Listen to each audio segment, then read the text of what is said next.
Here is the strange thing about Bhima. Before he ever shattered warriors, he shattered the floor beneath him. The day he was born, stone answered his weight.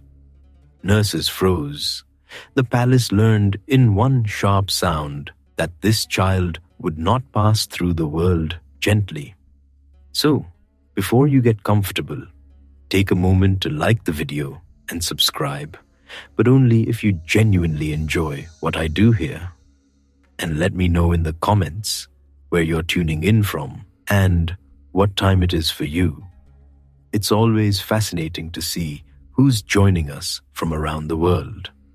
Now, dim the lights, maybe turn on a fan for that soft background hum, and let's ease into tonight's journey together. You are standing in Hastinapura. The palace is still half in shadow. Dawn has only just begun to stain the eastern sky, and the long corridors hold the coolness of night. Oil lamps flicker in brass bowls. Their flames bend whenever a draught slips under a carved door. The air smells of sandalwood smoke, warm milk, sesame, oil, and the sharp bite of medicinal herbs crushed by anxious hands. Servants move quickly, but not loudly. No one wants to be the person whose ankle bells ring at the wrong moment outside Queen Kunti's chamber. Inside, the women are working. You can hear the soft rustle of cotton saris, the low murmur of reassurance. Water poured from a bronze vessel into another. Someone has tied neem leaves near the doorway. Someone else has marked the threshold with red paste and rice. Beyond the lattice windows, the city is waking. A conch sounds from a shrine somewhere in the distance. A dog barks once. Then even the dog seems to think better of it. Something is coming. Kunti has already brought one son into the world. A grave child, a child with still eyes, a child who seemed to arrive already listening to law. But this morning is different. The air feels heavier. The lamp flames jump. A tray of copper instruments gives a sudden little tremor against the floor. One of the midwives pauses. You see her glance down. The polished stone beneath her toes has shivered. Then it happens quickly, too quickly for the careful rhythm they wanted. There is a cry. There is the rush of women leaning in. There is the startled breath of everyone in the room at once. And then the newborn slips, strong and slippery with oil and birth, from uncertain hands. He falls. For one hard heartbeat, nobody moves. The infant strikes the stone floor. The sound is small. The answer is not. A crack runs through the slab beneath him. Not a chip, not a scratch. A clean split through palace stone, as if the floor itself has taken a breath and given way. The midwives stumble back. One clutches her own mouth. Another drops the cloth she was holding. An older nurse, who has seen princes born and queens weep and astrologers argue until sunrise, simply stares. It is not every day a baby arrives and immediately wins a wrestling match against architecture. The child does not wail for long. He is furious for a blink, then loud, then vigorous, his limbs flinging with such force that it takes effort to wrap him. His little fists open and close. His chest rises like a bellows. He looks less like a delicate prince and more like a storm that has accidentally been folded into swaddling cloth. You can smell wet stone now, split open under spilled water and oil. You can hear hurried feet in the corridor as news begins to ripple outward. Second son, Kunti's second son, a boy so heavy in omen that the palace floor has already remembered him. They lift him at last. Carefully now, very carefully. No one is casual anymore. The women speak to one another in hushed tones, and each one tries not to show the thought moving through her mind. If this is how he arrives, what will he be? when he stands, Kunti gathers him close. Her face is tired, bright with sweat. Strands of hair cling at her temples. But when she looks down at him, something settles. Not softness exactly, not ease. More like recognition, as if she already understands that this child will not belong to quiet rooms. Outside, the word begins to travel. In one chamber, a servant whispers that the newborn struck stone and the stone yielded. In another, someone adds that the lamps flared on their own. By the time the message reaches the outer courtyards, it has grown legs and jewelry. Now the child weighs as much as a young elephant. Now thunder sounded indoors. Now the river changed direction. Palaces are excellent places for gossip. If you give them one miracle, they will embroider you 6 more before breakfast. Still, even after the embroidered parts fall away, one thing remains. The stone cracked. And that is enough. You stand there in the wake of it, breathing in incense and warm ghee and the faint mineral smell of broken floor, and you feel the shape of the life ahead before anyone speaks it aloud.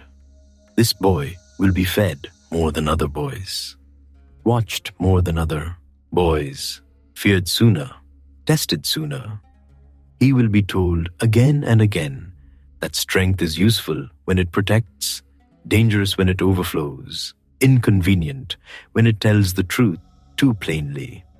He will love with the same force he fights. That is the trouble and the wonder. The chamber quiets. Priests will come. Astrologers will be summoned. Elders will murmur over signs and stars and the restless quality of the dawn. But for a moment, there is only the mother and the son, and the thin line split through stone like a mark left by fate's fingernail. Then the years turn. The years slide by like beads through a hand. Now you are high in the north, where the world grows lean and bright. The palace perfumes are gone. In their place comes the smell of pine resin, cold water, rough wool, and smoke from a small cooking fire fighting the mountain wind. The air is thin enough to notice. Each breath enters sharp, clean, the kind of cold that wakes every tooth in your mouth. You're on the Himalayan slopes. The brothers are children still. Their feet are wrapped for the path. Their garments are simple. The ground beneath them is not polished stone now, but gravel, root, frozen mud, and the occasional patch of old snow hiding in shadow. Great ridges rise around you, blue and silver in the morning light. Above them all, the wind moves, and one boy moves through that wind as if it belongs to him.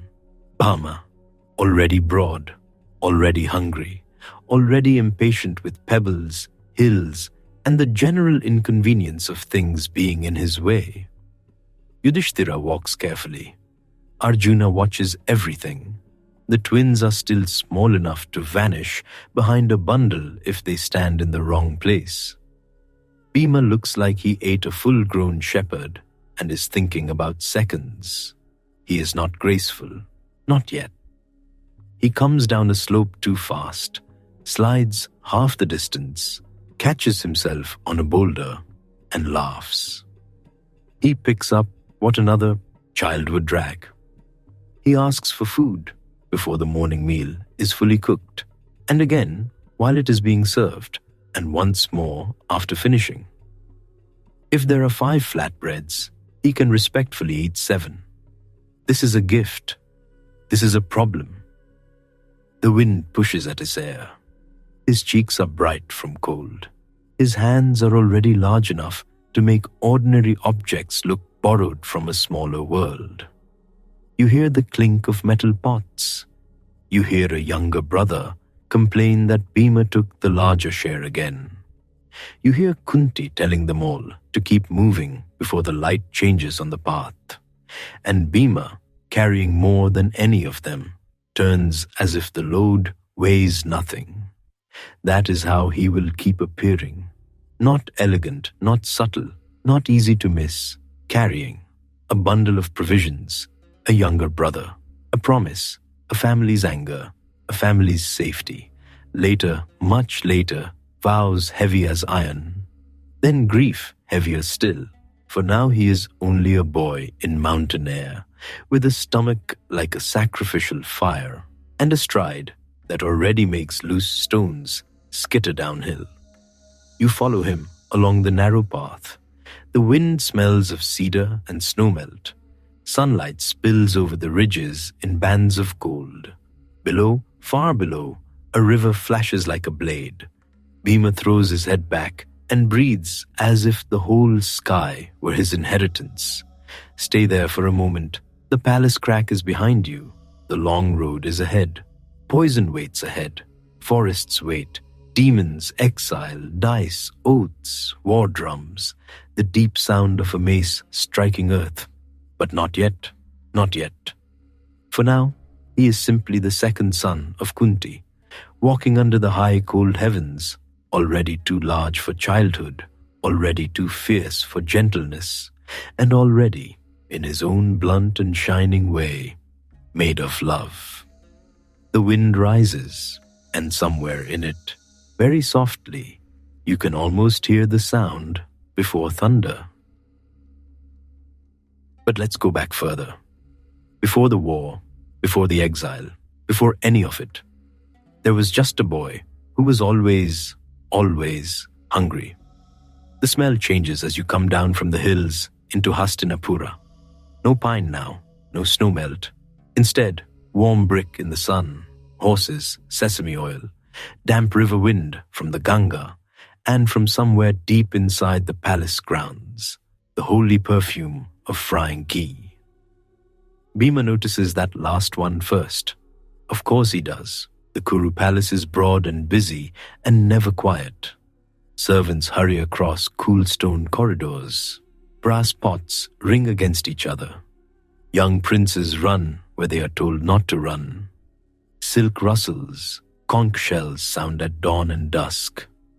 In the courtyards, peacocks scream like tiny aristocrats having terrible opinions.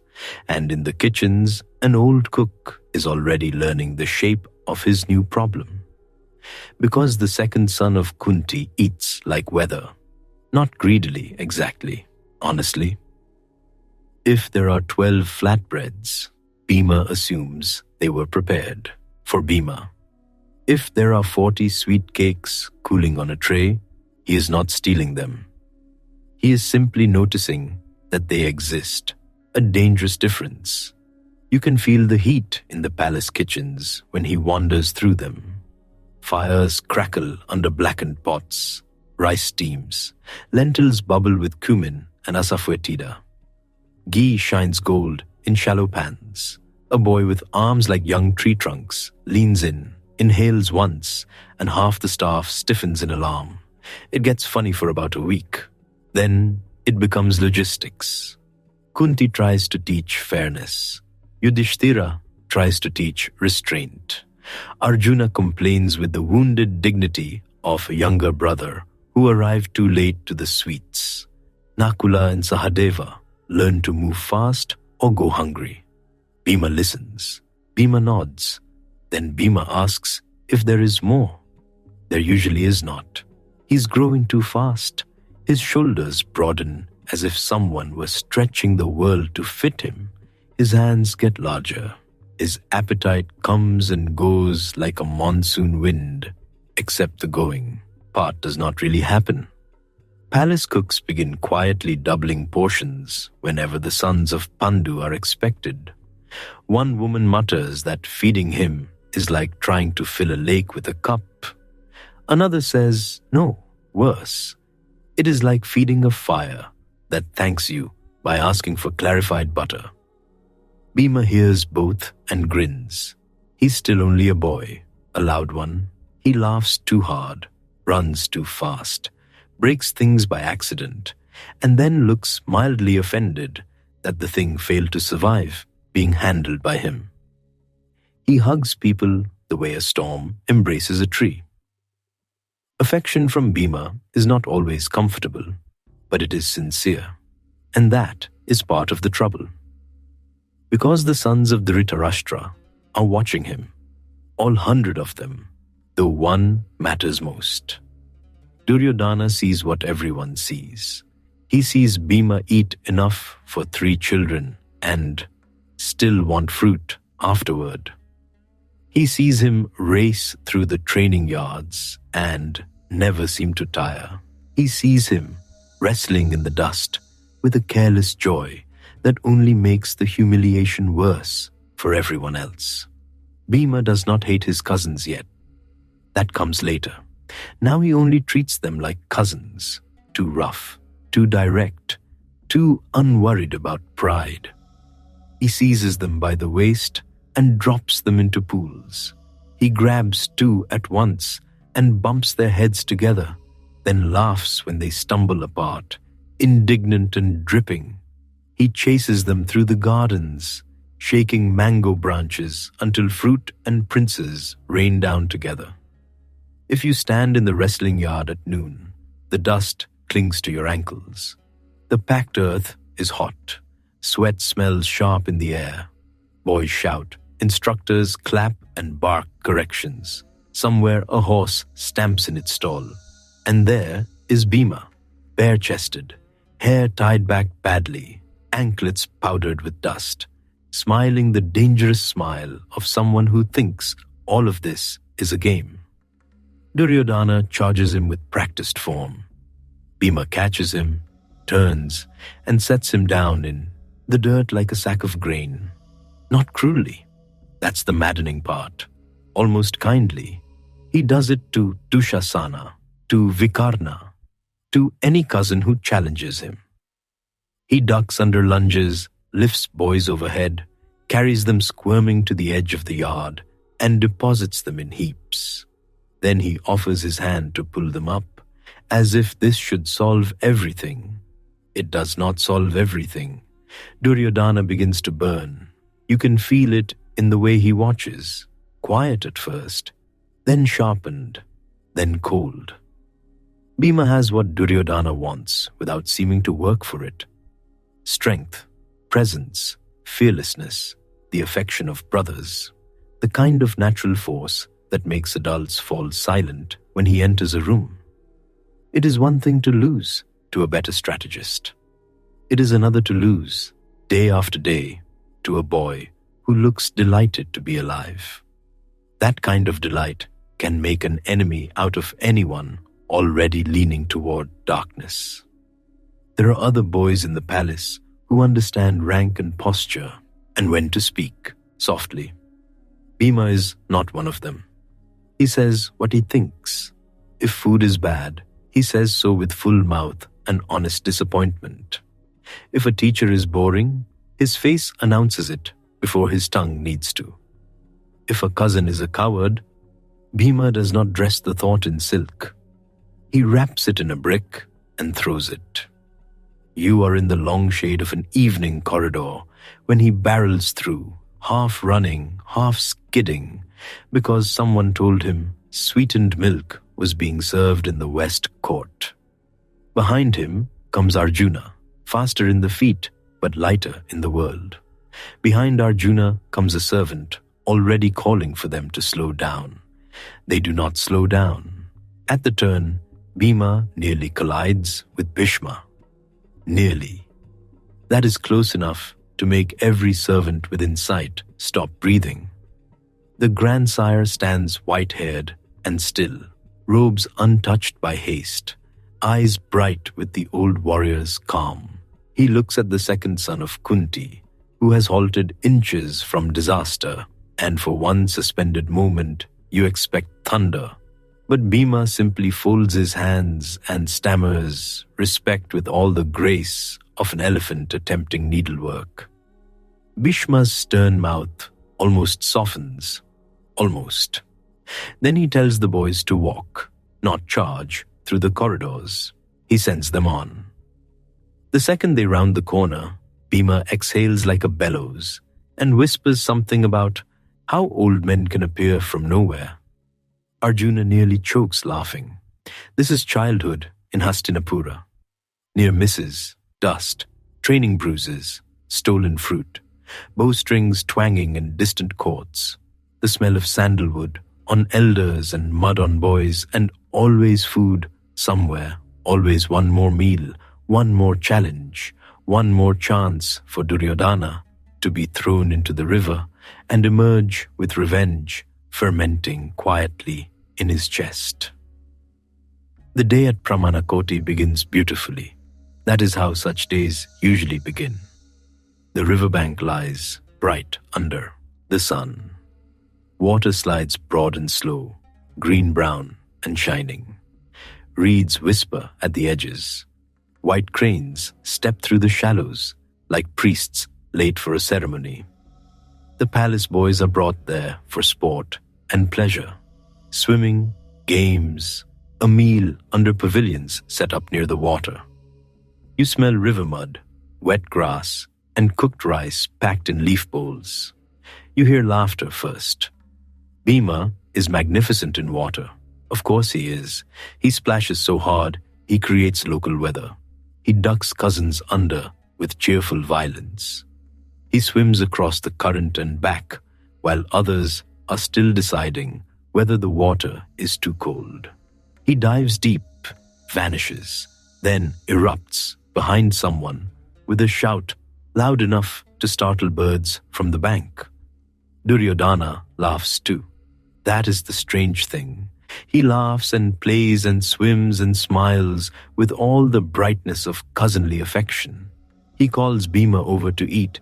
He has sweets prepared, round laddus, dense with sugar, nuts, cardamom, and enough ghee to perfume the whole pavilion. Bhima, who has never once in his life distrusted a plate set in front of him, sits down gladly. He eats one, then another, then more. The sweets are excellent. Soft at first bite, grainy beneath, fragrant with roasted flour and sugar.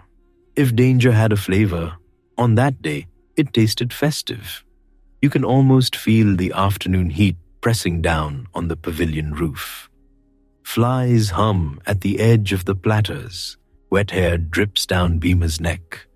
His stomach, usually a loyal and triumphant furnace, receives the gifts without suspicion. Then something changes, not all at once. His hands feel heavier. The sunlight gets too bright. The laughter around him stretches strangely, as if sound itself has become sticky. He blinks hard. The world does not sharpen. It swims. Bhima has likely eaten too much before, frequently, possibly earlier that same morning. But this is not fullness. This is weight descending from the inside. He tries to stand. His knees argue. The river smell grows sharper, the air thicker. Somewhere far away, someone says something that might be his name, or might be the wind in the reeds. He sinks sideways. That is the moment. The one Duryodhana has been carrying in secret like a coal. The boys who have been cousins become accomplices. They bind Bhima while the poison pulls him under. Vines or cords. Something rough around wrists, already too strong. But strength means little when consciousness has slipped away. They drag him to the water's edge. No trumpet sounds, no divine warning. Just river light, afternoon heat, and the old ugly human thing of several people deciding to become worse together. Then they push him in. The water closes over him, cold and immediate. You feel that cold like a second world. The sun vanishes. Sound turns thick. Silt rises. The current takes the weight of him and draws him down. Bound, poisoned, senseless, he sinks through green gloom toward the dark places below. Above, the river goes on shining. Below, something else is waiting. In those depths live the Nagas, serpent folk, old as hidden roots, bright-eyed, poison-strong, dwelling where human breath cannot follow. Bhima's falling body crashes through their realm like a dropped boulder. Some are struck, some coil in alarm, some, angered, bite him. And that is where the plan breaks, because what is meant to finish him begins instead to unmake the first poison. Venom meets venom. The burning of the Naga bite fights the sleeping drug in Bhima's blood. The old boy's enormous body, built like an argument with nature, does not surrender quietly. The poison is consumed by poison. He wakes in darkness. He wakes into darkness.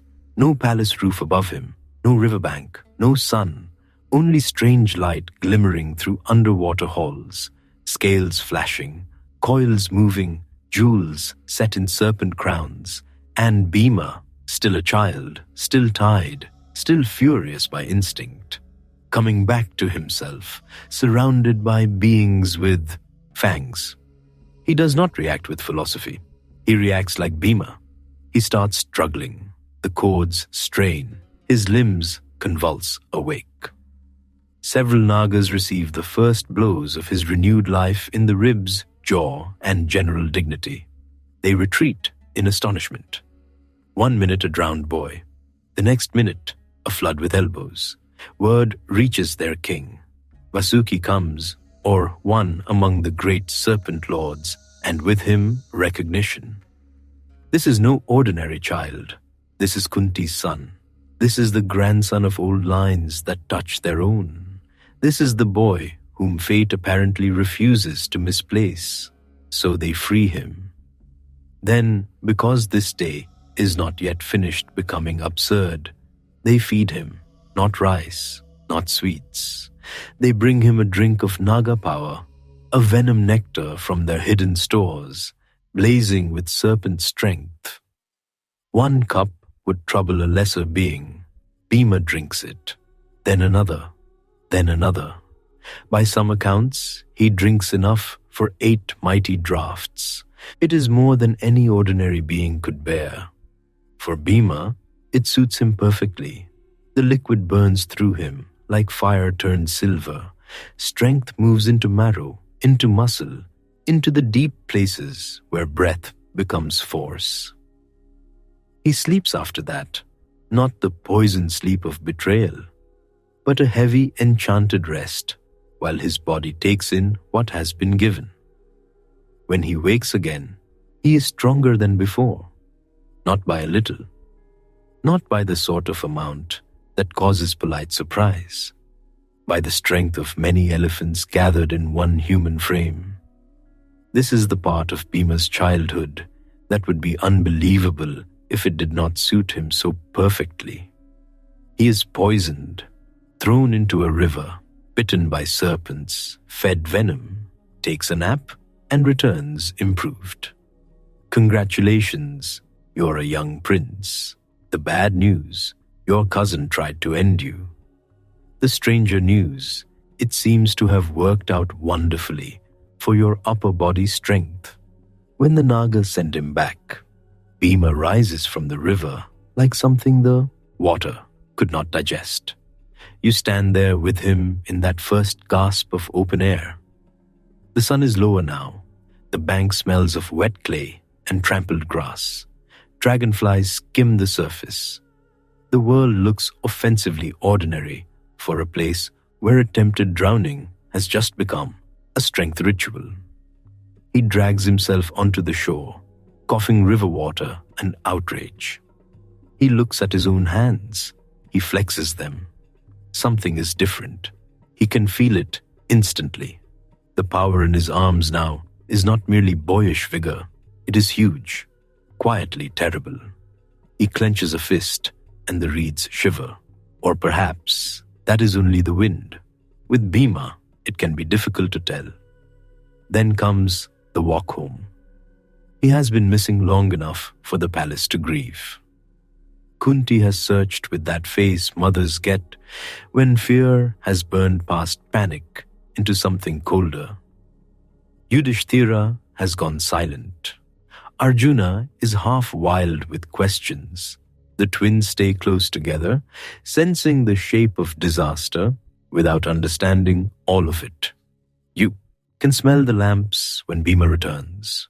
Evening oil, smoke, a hint of jasmine from the women's quarters, dust cooling after sunset. Then he appears in the courtyard, wet, mud-streaked, hungry again somehow, very much alive. Kunti reaches him first. There are moments when even Bhima stops being thunder and becomes only a son. This is one of them. She touches his face, shoulders, arms, as if checking whether he is truly there. Her breath catches. Relief and anger flood together. She wants to hold him and scold him and thank every god in one motion. Bhima, still half bewildered, tells the story in pieces. Sweets, sleep, water, snakes, drink, sleep again, then home. It sounds insane. It is also true. The brothers stare.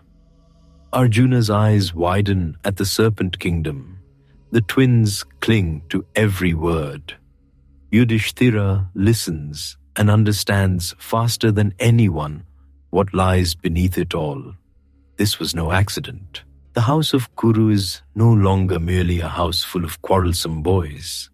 Something darker has taken root. Kunti understands that too. From then on, love in that family becomes more vigilant. Meals are watched, invitations weighed, kindness from certain cousins examined before being accepted. Bhima, for his part, learns the lesson unevenly. He does not become subtle overnight. He does not suddenly look at sweets with suspicion forever. That would be unlike him. But something enters him then besides venom strength, a certainty. They truly mean him harm, and still he returns. Still bigger, still louder, still impossible to manage. If Duryodhana hoped the river would solve his Bhima problem, the river has instead returned him a worse one. The training under Drona begins in earnest. Morning in the Gurukul yard smells of dust, sweat, and neem smoke from nearby fires. Boys line up with bows, swords, shields, and spears. Drona moves among them with the dry gaze of a man measuring futures. Arjuna shines early with the bow. Everyone sees it. Drona sees it most of all. The teacher's attention bends toward that bright concentration, the way flame bends toward clarified butter. Arjuna practices at dawn, at dusk, by sound, by instinct, by obsession. Bhima respects it, but the bow is not Bhima's language. Too fine, too careful, his body wants something else. When he takes up the mace, the yard changes. The weapon suits him the way monsoon suits dark clouds.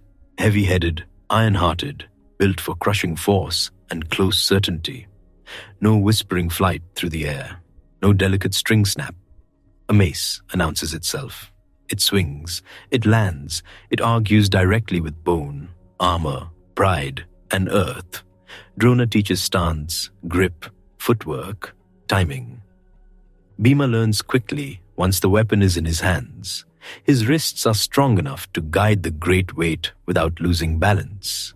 His shoulders roll with the motion. His hips turn. Dust kicks up under his feet as he spins and recovers. He is not elegant in the polished way some warriors are elegant. He is convincing. You stand in the practice ground and hear the thick thud of mace on post. Again, again, again. Each strike shivers through the wooden frame. Chips scatter. Birds lift from the nearby wall.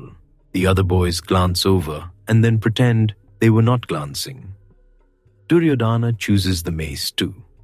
Naturally, some rivalries know their shape at once. Under Balarama later, both will become fearsome. But even now the line is drawn. Two princes, one hard with discipline and resentment, the other huge with instinct and force. Every practice bout between them carries a little extra heat. Every circle in the dust feels like a promise. Bhima also excels in wrestling, in raw contests, in anything that allows him to seize the world with both hands and prove it movable. He is less patient with ceremony. If Drona explains a subtle maneuver for too long, Bhima's expression gradually becomes that of a man being denied lunch by philosophy. Yet when told to do the thing, he does it with startling effectiveness. He is not stupid, not at all. He simply prefers truth in solid forms, a lifted weight, a broken practice post, a cousin pinned to the ground, a meal. This too is part of his innocence. He still believes, more than others do, that what is strong should be used openly. He has not yet learned how much of court life depends on hidden knives. Then comes the tournament. The whole city seems to pour toward the arena. Silk canopies ripple in the sun. Drums beat, conches call. Dust rises from thousands of feet. Garlands hang from railings. The smell is thick with marigold, sandalwood, horse sweat, and hot afternoon stone. You are there in the great swell of noise when the princes enter. Dhritarashtra listens from his place, blind but alert. Gandhari sits veiled. Kunti watches with a mother's pride that has worry braided through it. Bhishma gleams white and grave. Drona stands ready to display his students before the kingdom. One by one, the princes perform. Arjuna dazzles. Of course he does. Arrows split targets, wheel through impossible angles, answer command like trained birds. The crowd roars and roars again. Drona's face is satisfaction, wrapped in beard and discipline. Bhima enters his own contests like a man arriving late to a feast. He grapples, he fights, he whirls the mace with a force that makes the arena air itself seem to lean back. Duryodhana meets him in display combat, and the crowd shifts, sensing the real current beneath the exhibition. The clash of their maces rings out like struck bells. Dust jumps. The two circle, strike, recover, strike again. Even at this age, the match hums with something ancient and ugly to come.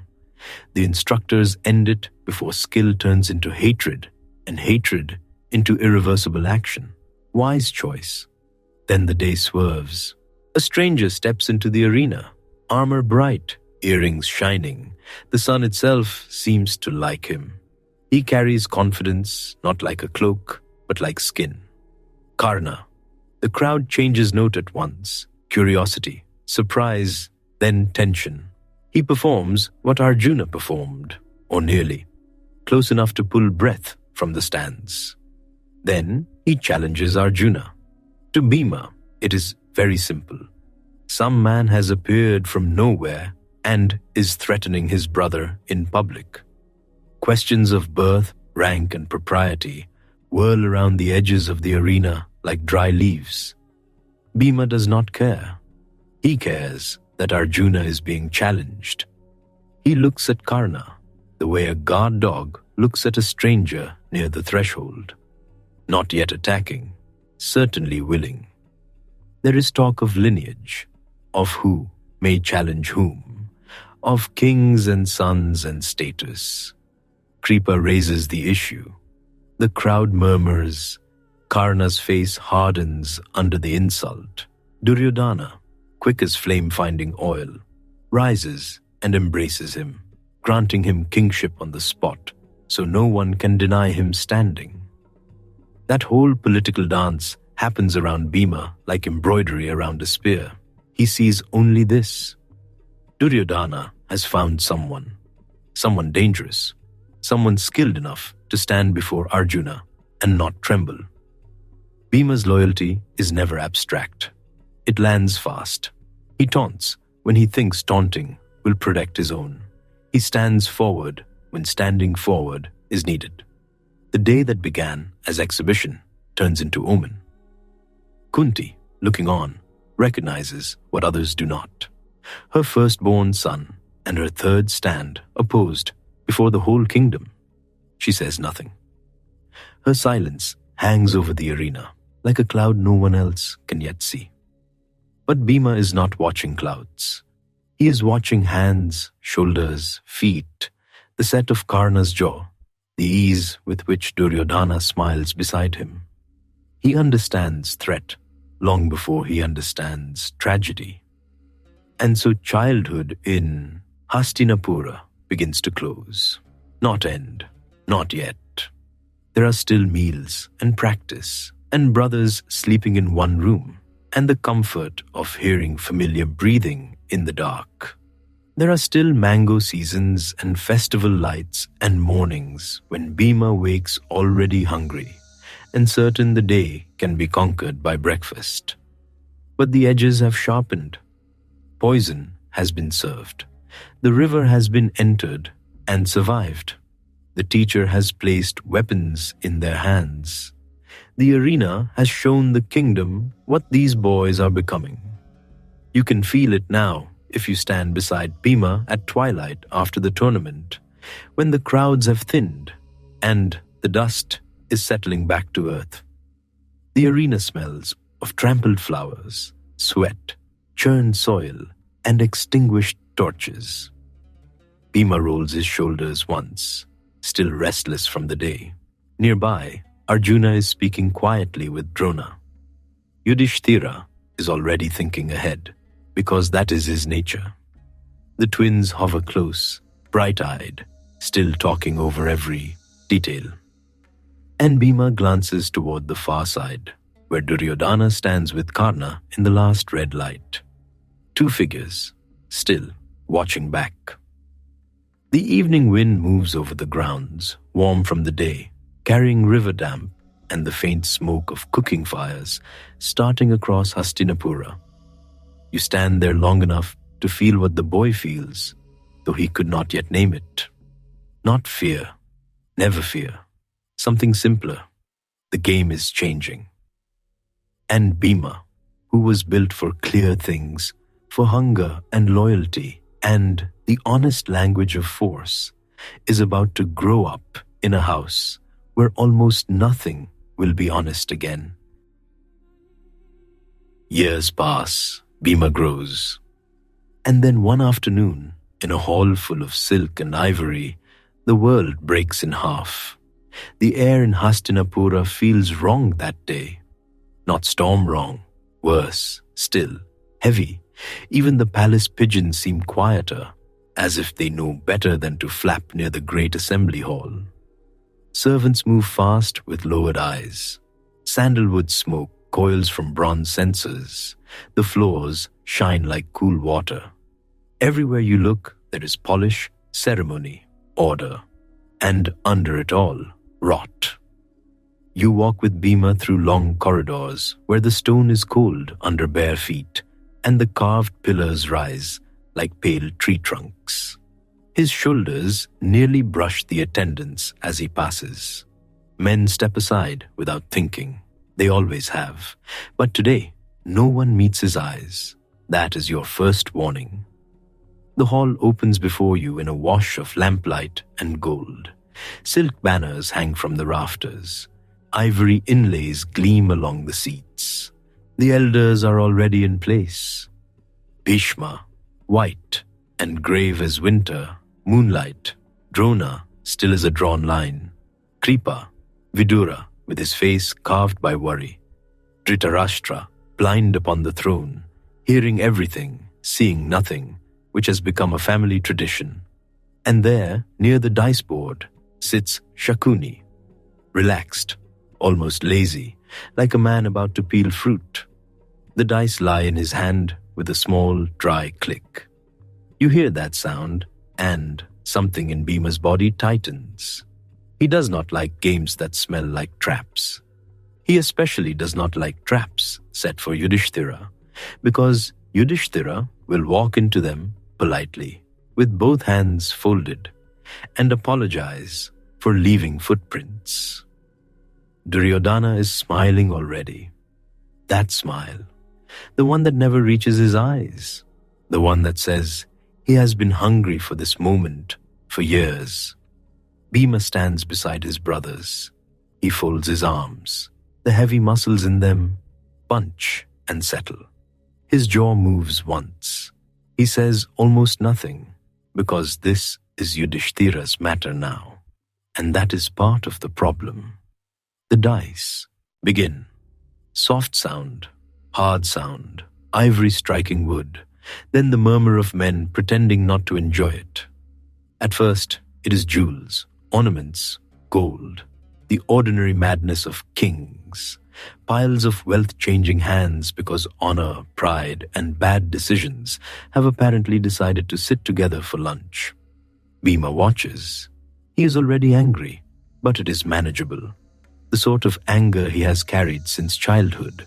A familiar coal, warm, contained. Then more is wagered. Chariots, servants, treasury, horses, elephants, the kingdom. The hall seems hotter now. You can smell ghee lamps, warmed silk, male sweat, old wood, incense, and the faint metallic tang of fear. Someone in the back keeps clearing his throat. No one stops the game. Bhima glances at Yudhishthira. His elder brother is calm in the way only truly doomed men can be calm. His face is pale but composed. He keeps placing stakes as though reason might return if he behaves nobly enough. It will not. The dice fall again. Shakuni wins again. There is a rhythm now, and it is obscene. Click, loss, click, loss, click, loss. If Bhima were facing a wrestler, a tiger, a charging elephant, he would know what to do. Step in, strike, lift, end it. But this is a hall. This is law. This is seniority and etiquette and the invisible rope called dharma wrapping itself around his wrists. You feel it with him then, that strangest pain of all, strength with nowhere to go. Shakuni's voice drifts through the room, smooth as oil. He keeps inviting the next stake. Duryodhana keeps watching. The elders keep sitting. And then Yudhishthira wagers Nakula. Bhima's head turns sharply. For a second, the hall tilts. Not from wine, not from heat, from disbelief. Nakula, lost. Then Sahadeva, lost. The twins stand motionless, because what else can they do? Their faces have gone still in the way children's faces sometimes go still just before tears or fury. They do neither. They stand. Arjuna is next. The hall holds its breath. Arjuna, whose hands could darken the sky with arrows. Arjuna, whom Bhima loves with the blunt certainty of the sun rising. Arjuna, who would walk into fire for any of them, lost, and now the coal in Bhima is no longer a coal. It is a furnace door shaking on its hinges. He stares at Yudhishthira as if sheer will might stop the next words from leaving his mouth. It does not. Yudhishthira wagers Bhima. For one impossible instant, the room becomes very clear. Bhima hears a lamp sputter. He hears silk rustle against a carved armrest.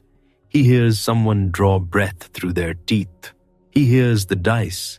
He hears Shakuni say, he has won. That is the moment, not the war, not the exile, not even the humiliation to come. This moment when Bhima, strongest man in the room, becomes a possession because his brother has spoken. You are standing inside his body now. You feel the force of his heartbeat in his throat. You feel his fingers curl so tightly his nails bite his palms. You feel the urge to overturn the board, seize Shakuni by the neck, fling Duryodhana through 3 pillars, and ask the hall if anyone has any more legal concerns. He does none of it. That is the terrible greatness of him. He stands because Yudhishthira has spoken, because Bhishma is there, because Dharma, maddening and slippery and cruel, says the younger obey the elder, the brother obey the king, the Kshatriya honors the outcome once the wager is made. You want him to move. He does not move, and the dice keep falling. Yudhishthira wagers himself, lost. A strange sound ripples through the court then. Not laughter, not quite. The shiver of men realizing the floor beneath them is gone. It should end there. Any sane world would end there. A man who has lost himself owns nothing more to wager. Even the air seems to know it. But sanity has left this family long ago, carrying its sandals in one hand.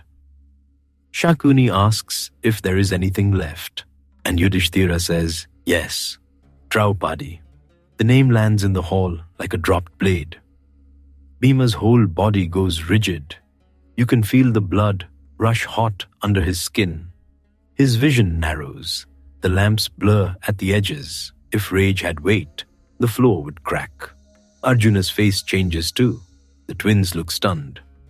Vidura makes a sound of protest sharp enough to cut. Even some in the assembly recoil. But Duryodhana leans forward, delighted. He has waited for filth and finally found enough men willing to call it procedure. The dice are cast, lost. Everything after that happens too quickly and too slowly at once. Duryodhana orders Draupadi brought to the hall. She does not come. Of course, she does not come. She sends back the question any righteous court should have answered before she needed to ask it. If a man has already lost himself, what right has he left to stake his wife? The question hangs in the hall. A sharp question. The kind that should stop a kingdom in its tracks. Instead, the hall begins to squirm. Bhishma speaks of subtle dharma. His words float over the hall and change nothing. Drona says nothing useful. Kripa says nothing useful. Dhritarashtra sits in his darkness while his house burns politely around him. Only Vidura protests with full heart. And then, astonishingly, Vikarna, one of Duryodhana's own brothers, young enough still to feel shame, rises and says what many know. He argues that Draupadi was not won fairly at all. For one brief instant, the world almost rights itself. Then Karna stamps on that fragile moment like a heel on a lamp. He mocks, he insults, he urges that Draupadi be treated as a slave. Bhima turns toward him with such naked hatred that even from where you stand, your chest tightens. Karna has chosen his place now, and there will be a price later. Not yet, but later. Duryodhana sends Dushasana. The sound comes before the sight. Footsteps, a scuffle, a woman's protest. Then Draupadi is dragged into the hall by her hair. You will remember that forever. She is clothed in a single garment, pulled from her chambers without dignity, dark hair loosened, eyes blazing not with helplessness, but with outrage so pure it makes the whole court look smaller. She does not enter like a defeated woman. She enters like a wound opened in public. The smell of her hair oil, jasmine, faint and sweet, drifts strangely through the heat of the room. Her anklets strike the floor in broken rhythm. One bracelet hangs half-torn at her wrist. You stand there with Bhima and feel the impossible thing happen. The strongest man in the hall shakes, not from fear, from restraint. His hands tremble, his shoulders rise and fall once. His teeth grind so hard, his jaw aches. The cords in his neck stand out like drawn rope. Every instinct in him is roaring. Every rule in the room is demanding stillness. Draupadi asks her question again. Was she lost lawfully or not? She asks the elders. She asks the king. She asks the court. And the answer that comes back is silence. A silence so filthy it has weight. You can hear the ghee lamps hiss. You can hear a bangle settling against her arm. You can hear Bhima breathing through his nose, because if he opens his mouth too soon, the room may not survive it. Then Duryodhana, drunk on his own ugliness, gestures toward his thigh. A crude invitation, a deliberate insult, and something inside Bhima changes shape. Not hotter, colder, more precise. That feeling settles into him and stays, because the rage in him is no longer wild. It is becoming a weapon. Dushasana steps forward to strip Draupadi's garment. The court does not stop him. No one rises. No one seizes his wrist. No one says enough. Draupadi closes her eyes for one terrible instant and throws herself not on the mercy of men, because that has already failed her, but on something higher. Her prayer pours upward from the center of the hall like a flame. And then the wonder begins. Dushasana tugs at the cloth. More cloth comes. He pulls again. More cloth. Again, more. The sari keeps coming, fold after fold, color after color, pooling on the polished floor like a river of impossible silk, crimson, gold, blue, white, saffron, deep green. The heap grows, the hall stares. Dushasana strains, pants, yanks, and still the garment does not end. The room smells now of hot bodies, lamp smoke, sandalwood, and new cloth fresh from divine hands. You feel Bhima's breath catch, not because his anger is less, because the gods themselves have entered the room, and still the men inside it remain small. Dushasana tires, his arms weaken, his face drains. Finally he falters and steps back, defeated not by a warrior, not by a king, but by a woman's unbroken honor and the hand that answered her. The court erupts in noise then, gasps, murmurs, fear, and over all of it, Bhima's voice rises. When he speaks, the hall finally hears the future. He does not shout like a child throwing threats. He speaks like a mountain, deciding where it will fall. He swears that he will tear open Dushasana and drink his blood. He swears that he will break Duryodhana's thigh for the obscenity he has just offered. One brief line burns through the hall. I will break that thigh. That is enough. The room reacts with horror, with disbelief, with the uneasy laughter men use when they do not want to admit they are frightened. Some think it is bluster. Some think it is rage speaking. Some probably think Bhima is merely being Bhima, loud, excessive, impossible. But you are inside him. You know better. This is not a threat. It is architecture, a thing laid down stone by stone, a future already built. Arjuna glances at him sharply, not to stop him, but because he understands the weight of vows. The twins stare, pale and furious. Draupadi looks at Bhima, and in that look is grief, gratitude, and a terrible certainty. Yudhishthira sits in shame, deep enough to drown in. At last, Dhritarashtra, frightened not by injustice, but by omens and consequences, stumbles toward mercy. He grants Draupadi boons. He restores freedom. He gives back what should never have been taken. For one brief moment, it seems the day might pull back from the edge. But greed is never satisfied by one meal. Duryodhana wants another game, another throw, another trap. And Yudhishthira, obedient to challenge as a moth is obedient to flame, agrees. The terms are exile, 12 years in the forest, 1 year hidden. If discovered, begin again. The dice fall, lost. Of course, lost. By then the surprise is gone. Only disgust remains. The hall empties slowly like poison draining through a city. Servants whisper in corners. Courtiers stare at the floor. The silk banners above still hang beautifully, because beauty is not embarrassed by anything, apparently. Lamps burn on. Incense curls upward. A kingdom has disgraced itself, and the room still smells expensive. You step out with Bhima and the others into the long corridors of Hastinapura. The polished stone no longer feels cool. It feels hostile. Their ornaments are stripped. Their royal ease is gone. Servants who once bowed deeply now hover at a distance, miserable and afraid. Somewhere outside, evening birds are calling over the palace roofs. Cooking fires have begun in the city. Ordinary life, shamelessly, continues. Draupadi walks among them with loosened hair. She will not bind it again, not truly in her heart, until it has been washed in the blood of the man who dragged her.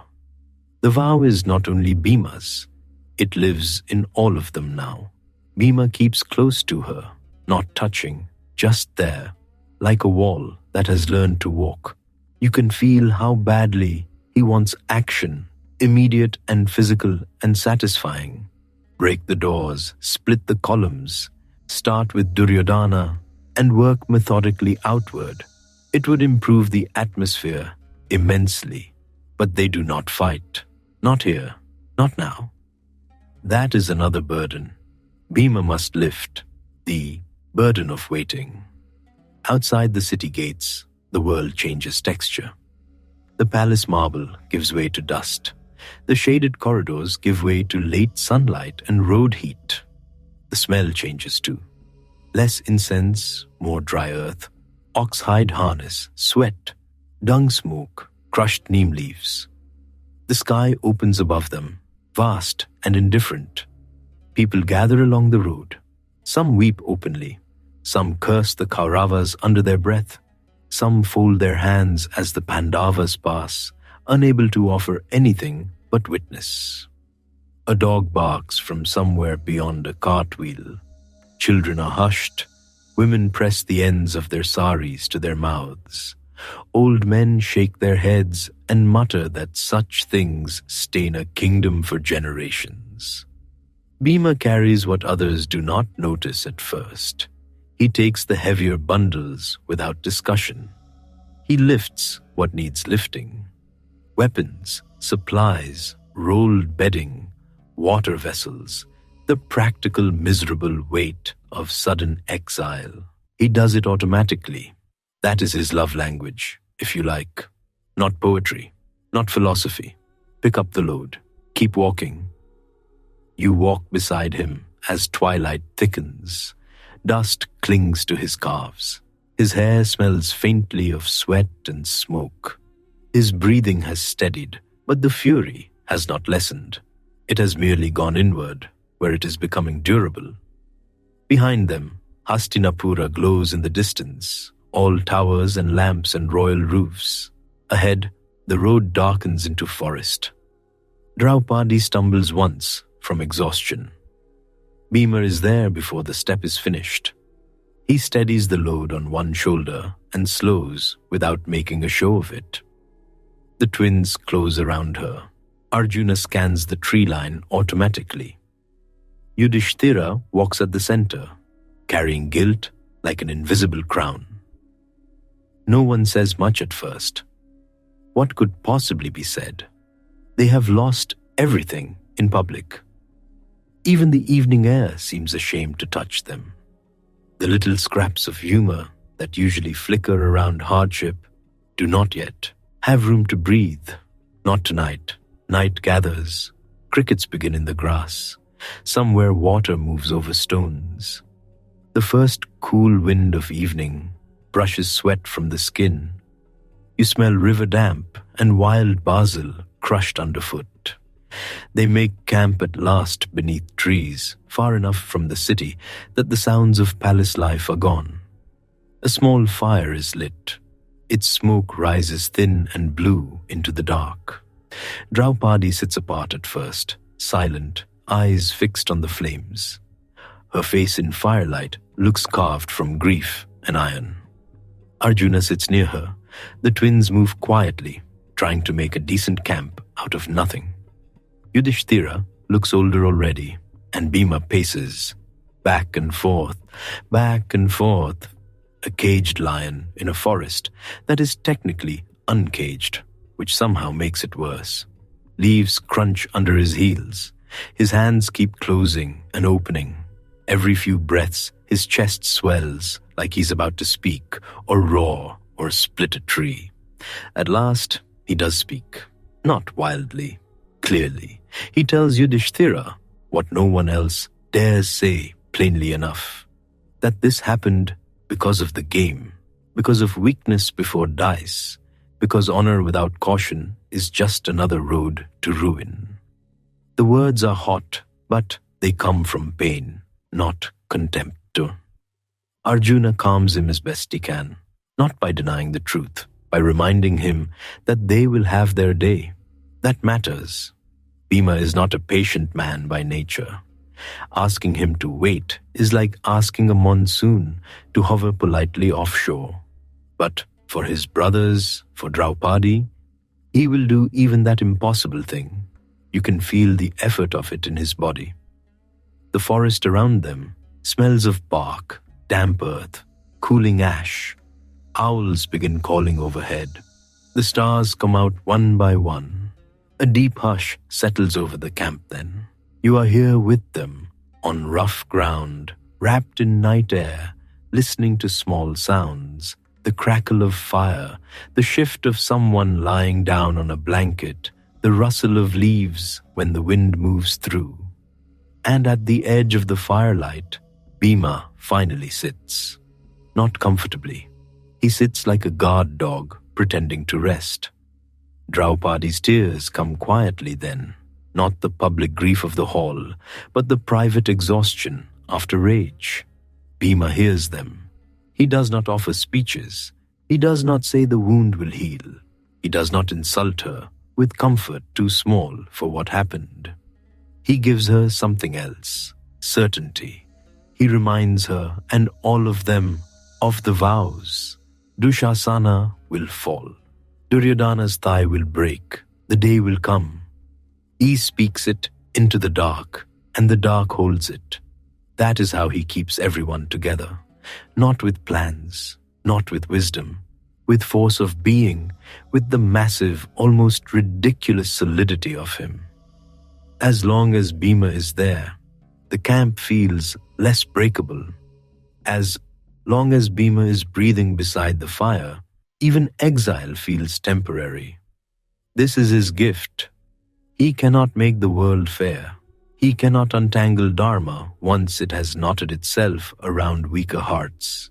He cannot prevent every humiliation, but he can become shelter, a very large, extremely angry shelter. The fire burns lower. One by one the others lie down. Yudhishthira at last closes his eyes, though sleep will not be kind to him. Arjuna sleeps lightly, hand near weapon, even in exile. The twins curl close in the old habit of younger brothers, who once fit more easily inside safety. Draupadi rests, though not deeply. Bhima remains awake longest. You sit there with him and watch the embers pulse red in the dark. The smell of smoke settles into cloth and hair. The night wind moves through the branches overhead, cooler now, almost tender. It lifts the edge of Bhima's garment, touches his face, passes on. He stares into the coals, jaw set, hands on his knees, already carrying tomorrow before tomorrow has arrived. Behind them lies the hall, the dice, the laughter, the silence of old men, the endless Sari spilling like grace into disgrace. Ahead lies the forest, hunger, hard ground, years, war, though no one has yet heard its full name. Bhima sits between those worlds, like a gate made of muscle and oath. And when at last he lies down on the earth, it is not surrender, only waiting, only breath drawn in and held, only thunder, learning patience. 3 days pass, nothing improves. The forest receives them without welcome. Not with cruelty exactly. Forests are too old for personal feelings. But they do not care that a queen now sleeps on roots. They do not care that princes wear bark and dust. They offer thorns, insects, damp ground, sudden rain, and long green shadows where anything might be watching. Bhima notices all of it. He notices because he is the one who must. By dawn, he is already gone from camp, moving through Kamyaka forest, with a bow in hand and a knife at his waist, hunting before the others wake fully to hunger. Deer slip through sal trunks, wild boar root in the underbrush, monkeys complain from high branches, as if this entire arrangement has inconvenienced them personally. The air smells of wet leaves, crushed grass, wood smoke fading from last night's fire. And Bhima moves through it like a big storm, trying very hard not to break the trees. Trying, not always succeeding.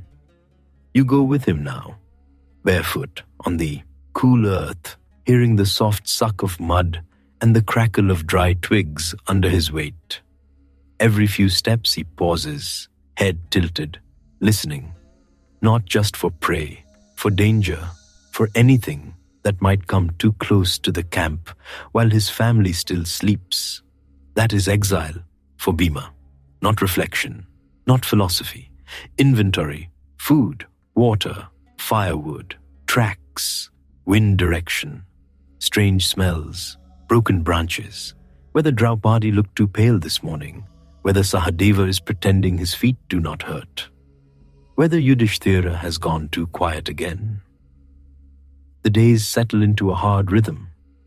Bhima gathers fruits heavy with sour juice, tears tubers from the ground, brings down game, carries water in skins, lifts fallen logs, clears sleeping ground, stacks stones for hearths. By sunset, his arms shine with sweat and forest dust. By moonrise, he still is not done, because night is his shift. The others lie near the fire. Bhima sits just outside the circle of light, mace across his lap or a tree trunk in his hands if no mace is near, listening to the forest rearrange itself after dark. Owls call, jackals bark in the distance. Sometimes you hear a branch snap and feel your own body tense before you remember whose back you are sitting behind. Bhima does not flinch. He simply turns his head toward the sound. That is enough for most things to reconsider. The Brahmanas who have followed the Pandavas into exile eat because Bhima hunts. The camp sleeps because Bhima does not. Draupadi, who has known too much public shame, can at least close her eyes under the protection of someone who has turned rage into a profession. He does complain, of course. Bhima would not be Bhima if he did all this silently. He grumbles about roots pretending to be food. He complains that ascetic meals are what happen when cooks are defeated by vegetables. He says the forest clearly has a personal grudge against comfort. Once, after chewing some bitter wild leaves, he mutters that even demons should have standards. Draupadi almost laughs. Almost, and that matters. One evening, after a long march, they stop beneath towering trees, whose roots rise from the earth like coiled serpents. The twilight is copper-colored. Smoke from the cook fire drifts low. The brothers eat in tired silence. Bhima eats more quickly than the rest, naturally. Some things exile cannot change. Then they sleep. Bhima, too, lies down at last.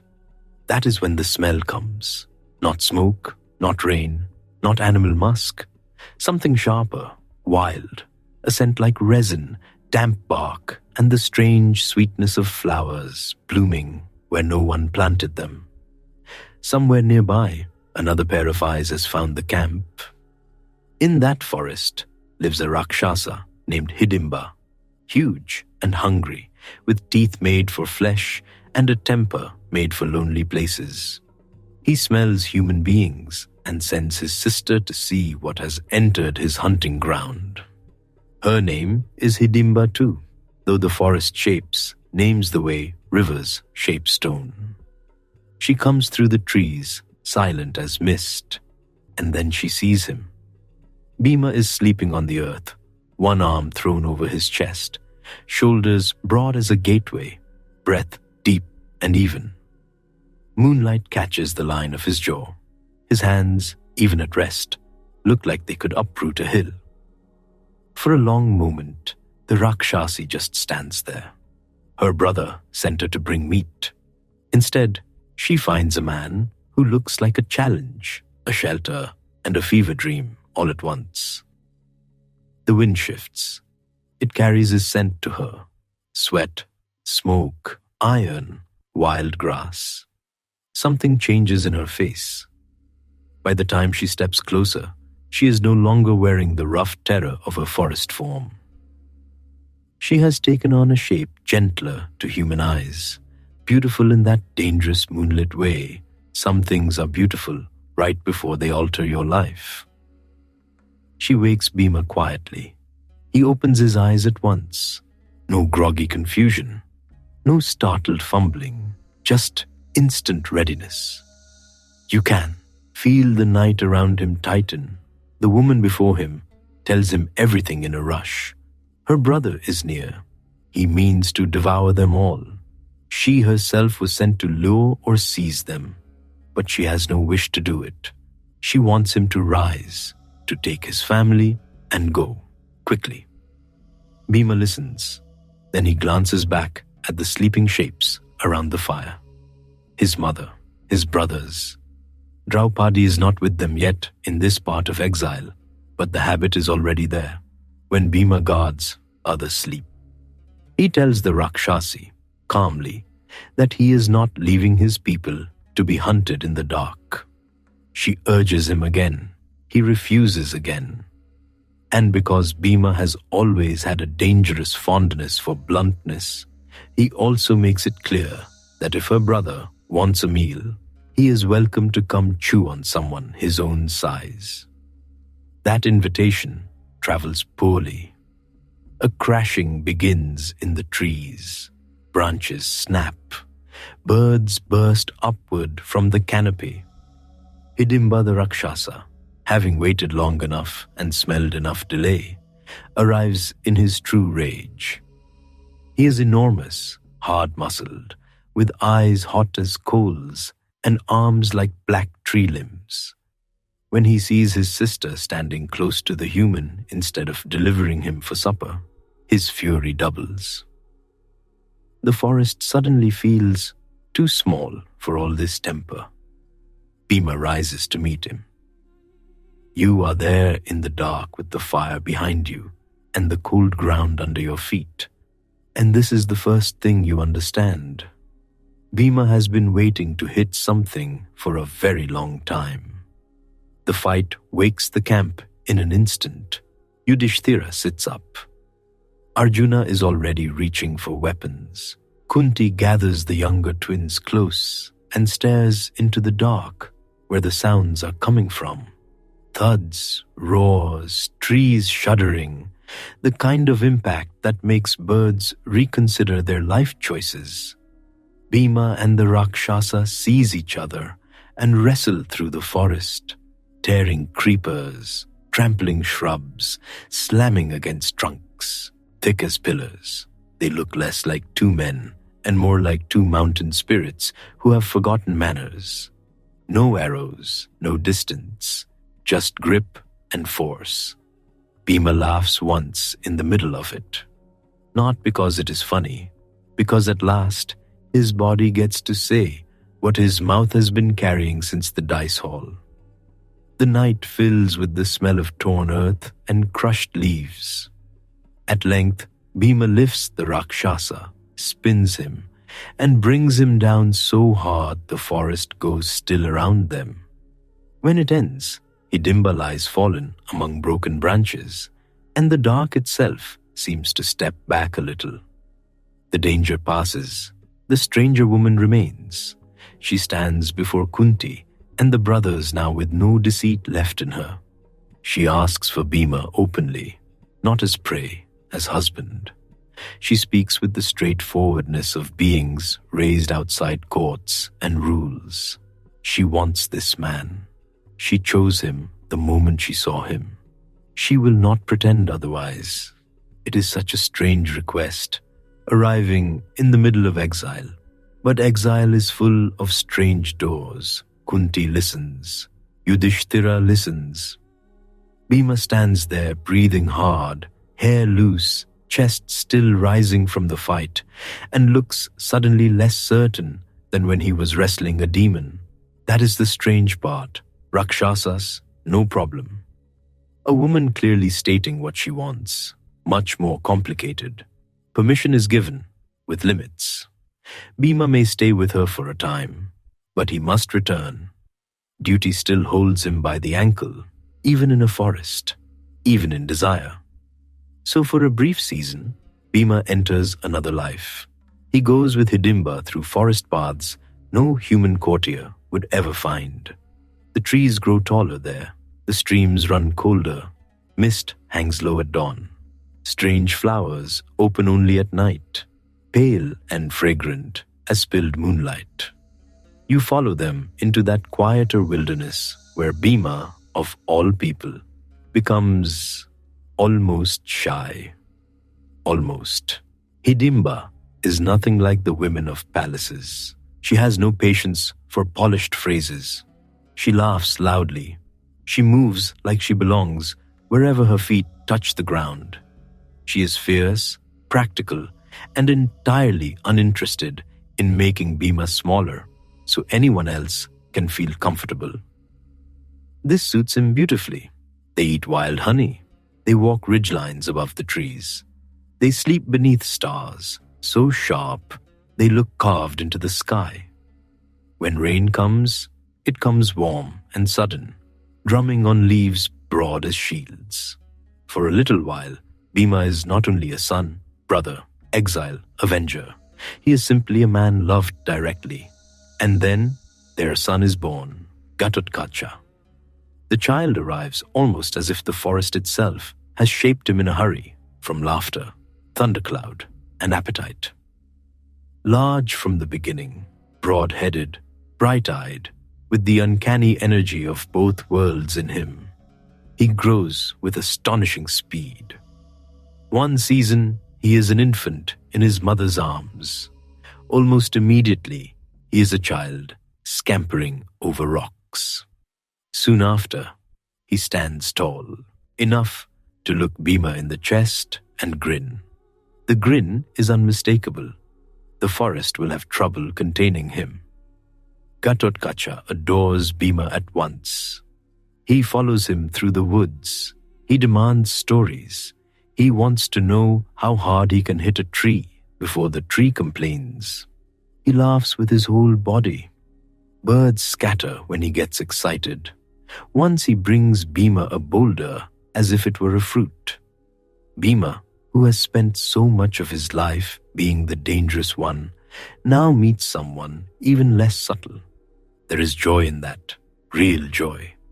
You can hear it in the way Bhima's laugh changes around the boy. Deeper, less sharp, almost astonished. He teaches him to grip, to throw, to stand firmly, to use strength without panicking smaller creatures. This last lesson is a work in progress. Very much a work in progress. When duty calls Bhima back to his family, the leaving is not easy. Of course it is not. He has known tenderness only in fragments, and now he must step away from another fragment while it is still warm in his hands. Hidimba does not plead. She knows what he is bound to. She knows he belongs partly to vows and brothers and a road that has not yet finished with him. But Gatotkacha steps forward and makes his own promise. Whenever Bhima remembers him or needs him, he will come. That is how they part, not with an ending, with a rope thrown across distance. Bhima returns to the Pandavas carrying more than weapons now. Somewhere in the wild north, he has a son who laughs like weather. The years lengthen. Forest gives way to riverbank, riverbank to mountain path to another stretch of wilderness. Exile is not one place. It is a chain of places where people learn how many discomforts a human being can survive in sequence.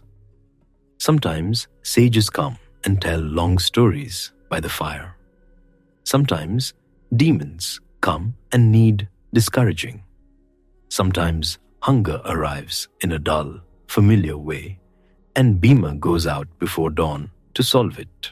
The seasons turn: dust in summer, leeches in monsoon, cold mist in early winter. The smell of the camp changes with each place: damp bark, smoke, clarified butter when there is any, wild onion, drying hides, wet wool, lotus mud near lakes. And always Bhima is working. Then comes the lotus. It happens in a mountain region where the air is thin and clean enough to make every scent feel sharpened. A wind drifts down, carrying the fragrance of something astonishing, sweet, cool, impossible, a scent that feels like moonlight somehow learned to bloom.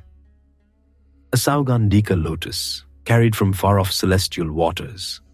It lands near Draupadi. She lifts it, breathes it in, and for a moment, some of exile falls away from her face.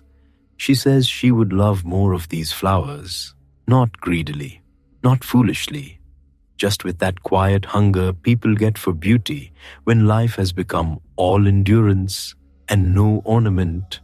Bhima sees it. That is enough. If Draupadi wants the flower, Bhima will go where the flower grows. Naturally, he does not go delicately. He storms into the northern wilderness like a personal challenge to geography. Through bamboo thickets, over rock ledges, across rivers white with froth, through groves where the wind smells of pine resin and cold water. Birds explode from branches at his passing. Deer leap away. Somewhere, a mountain goat pauses, judges him harshly, and leaves. The path grows steeper. Waterfalls hiss down black stone. The ground turns from leaf mold to root-tangled climbs and slick moss. You feel the mountain air in your own lungs now, thinner, colder, touched with snow from heights not yet visible. Bhima keeps going. Sweat darkens his garment. His arms brush ferns taller than a man. His impatience moves ahead of him like another creature. Then the path narrows, and there, across it, lies an old monkey. Just an old monkey, apparently. Grey, relaxed, stretched full length in the middle of the track, tail draped across the way, like a lazy rope. Bhima stops. The monkey does not move. Bhima tells him to shift aside. He has business ahead and no interest in arguing with wildlife. The monkey barely opens an eye. He says he is old, tired, and not inclined to move for strangers charging through sacred wilderness as if they own the hills.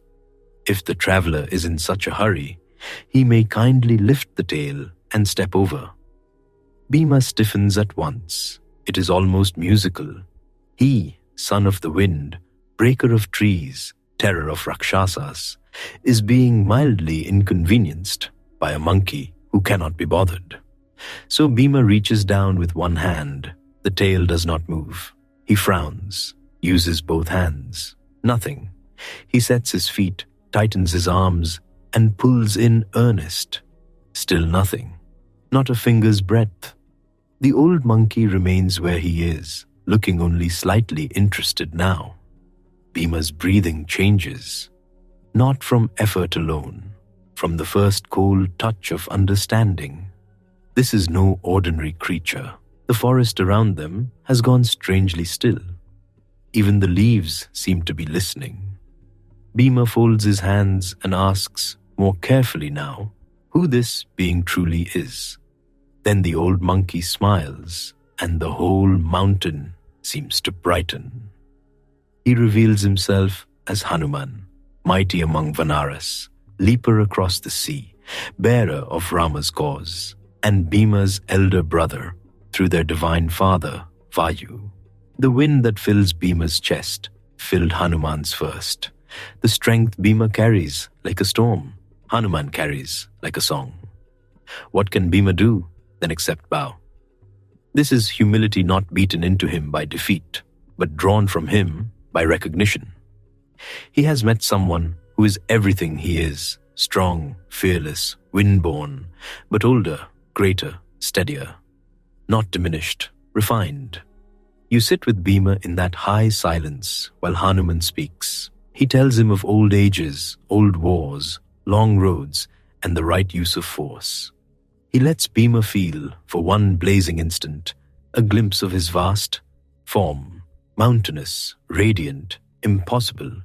It is like seeing power after it has married wisdom and had many centuries to settle down. Bhima trembles, not with fear, with joy, with kinship, with the relief of finding an elder who understands the shape of your soul. Hanuman blesses him. He promises that when the great war comes, he will stand on Arjuna's banner and roar, and that roar will shake enemy hearts. He also guides Bhima onward toward the lotus-bearing region and warns him where not to blunder, a warning Bhima clearly needs. Bhima continues, chastened but still Bhima, which means he is humble for several minutes, and then resumes sounding like distant thunder through the undergrowth. He reaches the jeweled lakes where the Saugandhika lotuses bloom, their fragrance cool and rich over still water. Yakshas and guardians challenge him. There is struggle, there are broken reeds, churned banks, and the general inconvenience that follows Bhima into guarded places. At last, he gathers the flowers. When he returns to Draupadi with arms full of their pale beauty, the whole camp smells suddenly transformed. Lotus, clean water, mountain wind, a little bit of heaven, dragged down by a very determined man. Exile goes on. Of course it does. That is the cruelty of long hardship. Even shining moments do not cancel the next morning's labor. The Pandavas move through pilgrimage sites and forests, through visits from sages and long talks of destiny, through nights where Bhima still sleeps nearest danger. Then at last, the 12th year thins away and the 13th approaches, the hardest year, in its own ridiculous fashion, because now they must vanish in plain sight. They come to Virata's kingdom with disguises prepared. Yudhishthira becomes a courtier and dice player. Arjuna, under an old curse now useful, becomes a dance teacher in the women's chambers. Nakula tends horses. Sahadeva tends cattle. Draupadi enters the queen's service, and Bhima must become a cook. The arrangement is absurd enough to amuse even the heavens. His name in Virata's court is Vallabha. He enters the royal kitchens saying he knows how to prepare great dishes and can also wrestle lions if absolutely necessary. This is true enough to count. The kitchens of Matsya are hot from dawn to midnight. Fires roar under broad-bellied pots. Ghee pops and hisses, coriander, cumin, black pepper, asafoetida, roasting grain, hot milk, frying cakes. The air is thick with food and smoke until your clothes smell edible. Bhima, huge as a doorway, stands among ladles and pestles, trying to remember not to knead dough as if he is subduing an enemy. He lifts cauldrons no 4 normal men could manage. He grinds spices with frightening enthusiasm.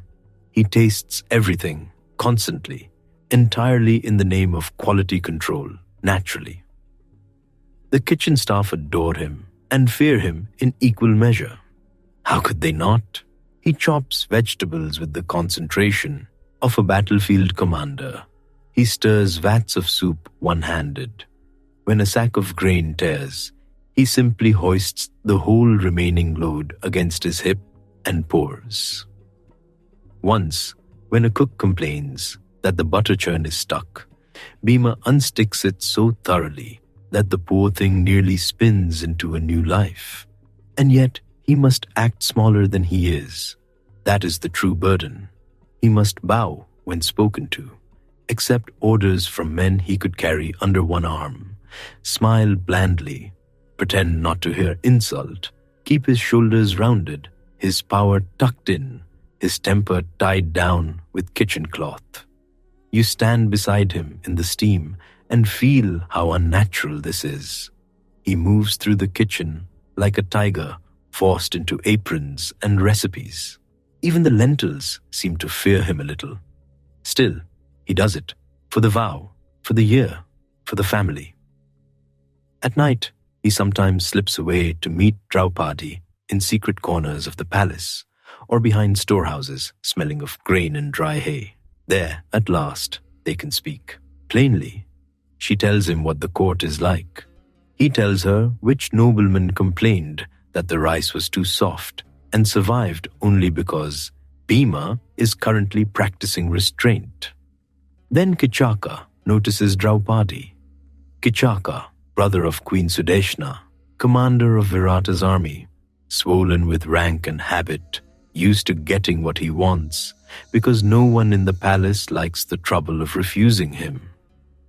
He sees Draupadi in her servant's dress and is lost at once to appetite. He begins with looks, then messages, then pressure through the queen. Draupadi avoids him, warns him, tells him she is protected by unseen Gandharva husbands who do not forgive insult. This should have been enough for any sane man. Kichaka is not sane in that way.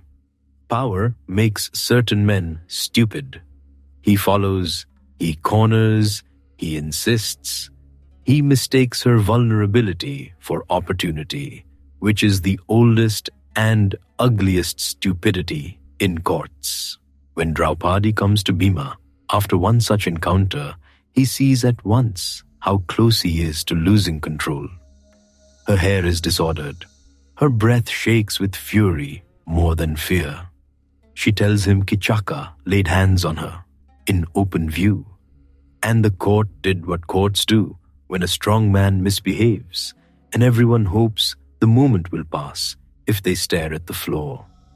Bhima's face changes, not loudly. That is the frightening part. It becomes very still.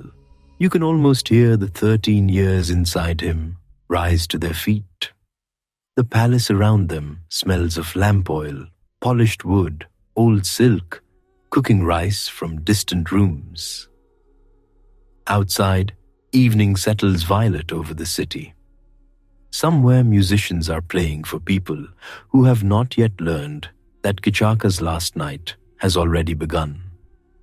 Draupadi wants justice. Bhima wants something close enough. A plan is made. She will lure Kichaka to the dancing hall at night, saying she will meet him there in secret.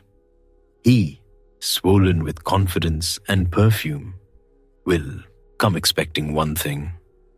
Bhima will be waiting in the dark. Night deepens.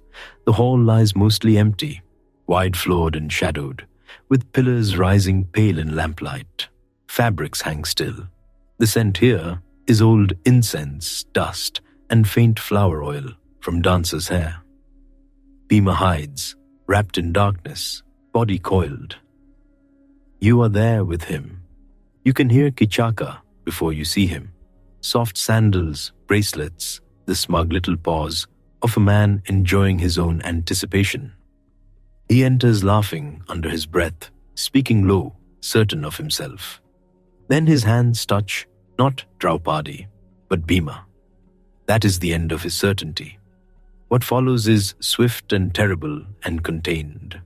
No battlefield, no audience, no shouted vows, just a reckoning in the dark between a predator and the one man in the kingdom built for this exact work.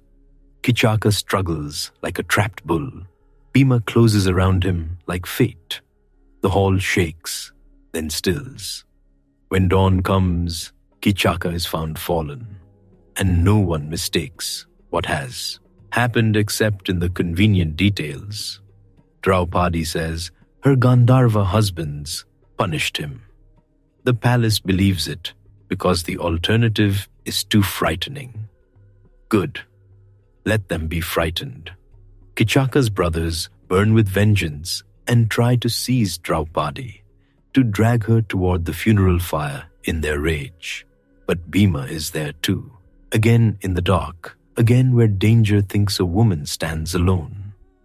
He scatters them like dry leaves before monsoon wind. By morning, the city has learned a useful lesson. Do not trouble the dark-haired maid. Something invisible loves her violently. The 13th year creaks toward its end after that. In the kitchens, Bhima goes back to stirring pots. The absurdity of it hangs in the steam. After bringing down Kichaka, terror of the court, he is once again being asked whether the evening stew has enough salt. This too is part of his endurance. To return from righteous fury to ordinary patience, to survive the ridiculousness of disguise one more day, to carry strength under cloth and smoke and routine. Virata's cooks still complain that Vallabha uses too much fire. The wrestlers still whisper that the giant in the kitchens moves like a trained killer. The servants still trade stories about the queen's maid and her invisible husbands. And Bhima, through all of it, keeps his head down and his hands busy until the year has nearly closed. You stand one last time in that hot kitchen beside him. Steam beads on the walls. Turmeric stains his fingers gold. The hearth breathes heat against your shins. Outside, the city hums with ordinary life, unaware of how much danger has been folded up inside its routines. Bhima tastes a pot, scowls, adds spice, and stirs. The ladle bends a little in his grip. He mutters that exile, apparently, means defeating demons by moonlight and arguing with lentils by morning.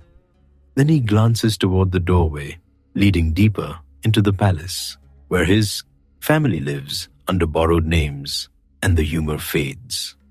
Because all of this, the forest watches, the hunger, the brief sweetness with Hidimba, the sun left in wild country, the blessing on the mountain, the smoke of Virata's kitchens, the midnight justice of Kichaka's fall, all of it has been waiting.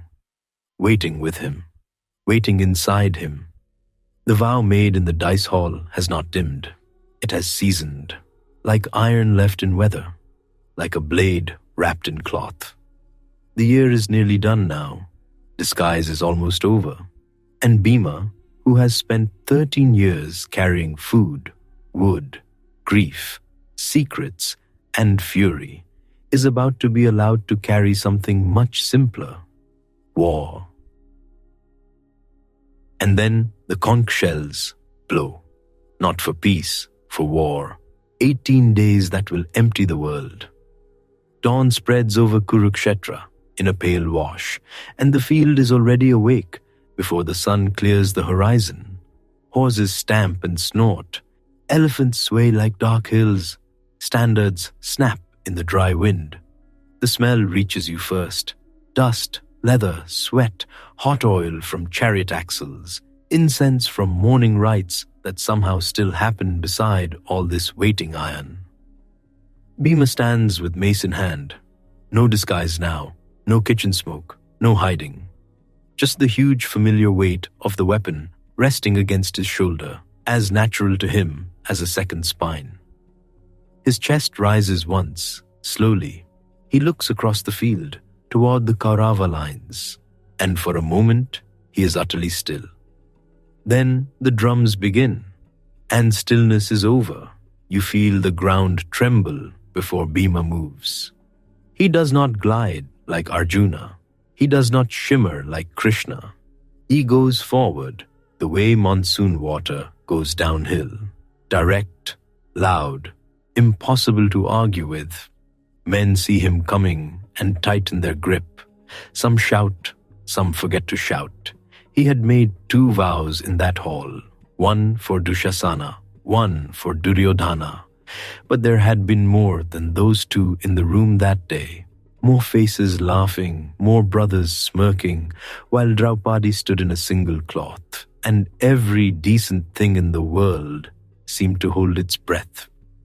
So Bhima begins his work, not wild, not mindless, systematic. Day after day, amid the larger whirl of war, he hunts Dhritarashtra's sons. The first mornings of battle blur with speed, conches, arrows, dust so thick the sky turns copper by noon. Chariot wheels scream over hard earth. Broken shafts crunch under sandals. Somewhere to one side, Arjuna's bow sings without pause. Somewhere else, Drona cuts through ranks like a blade through silk. But Bhima's war has a different rhythm. He looks for brothers, Kaurava brothers. One banner after another, one prince after another. A face from the palace, a name from childhood. A laugh remembered from corridors in Hastinapura. Each one now armored, jeweled, frightened, furious. Each one carrying the weight of a house already beginning to collapse. Bhima meets them with mace, bow, sword, whatever the moment allows. He is not precious about methods. A storm does not insist on elegance. By sunset, the field is strewn with broken standards and overturned cars, and more than one of the Dhritarashtra's sons has fallen. Not all by Bhima's hand, but enough that a pattern begins. In the Kaurava camp, men start counting. On the Pandava side, no one counts out loud in front of Yudhishthira. But Bhima counts, always. You're standing near him when the first day ends. The heat is leaving the ground in waves. The western sky is red as a wound closing. Sweat has dried white on his neck. His arms are filmed with dust. He drinks water like a man trying to empty a river. He does not speak much. He just asks which of Dhritarashtra's sons remain on that part of the line tomorrow. And that is how the war goes for him. Morning after morning, vow after vow, he enters the furnace. Bhishma commands first, the old grandsire, blazing at the center of the field, and even Bhima must bend around that terrible brightness. Bhishma is not his to bring down. That work belongs elsewhere. Still, Bhima fights through the 10 long days beneath Bhishma's rain of arrows, smashing chariots, scattering footmen, driving elephants into confusion. Sometimes he laughs in battle, not because anything is funny, but because his body has finally been given the one language it never had to translate. It is not graceful laughter. It is a wolf's bark in a burning forest. And yet, war is never as simple as rage hopes. There are moments when Bhima sees a Kaurava prince and also sees a boy in the palace yard, a boy grabbing sweet cakes, a boy whispering with brothers in corners, a boy who grew up under the same roof, taught by the same men, fed by the same kitchens. Then the memory shifts. The dice hall, Draupadi's hair in Dushasana's fist, Duryodhana's thighs slapped in obscene invitation, and whatever softness might have survived goes hard again. By the time Bhishma falls onto his bed of arrows, the air of the war has changed. The elders are no longer a wall. Now the field becomes quicker, uglier, more intimate. Drona takes command and rules begin to thin out like fabric worn too long. Bhima keeps moving. He breaks ranks. He crashes through protective circles. He seeks out Dhritarashtra's sons wherever they cluster around a standard, thinking numbers will save them. It rarely does. One prince falls from his chariot. Another is dragged away half-conscious.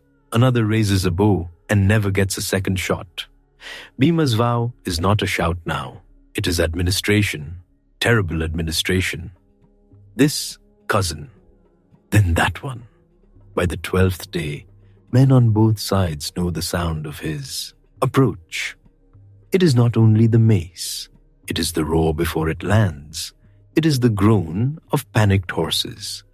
It is the way infantry starts peeling back from one spot on the field, as if the earth there has become too hot to stand on. You can taste grit between your teeth just watching him. Dust coats your tongue. The sun beats on the top of your head like a second helmet. The clangor never stops. Conches, bowstrings, elephants trumpeting, the crack of wood, the hiss of arrows, silk banners slap the wind.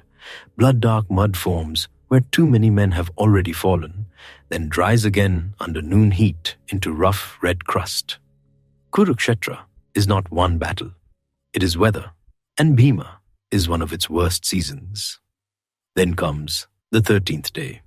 That day belongs to Abhimanyu, not Bhima's son, Arjuna's boy, bright, young, impossibly brave, the kind of youth who makes old soldiers smile and mothers nervous.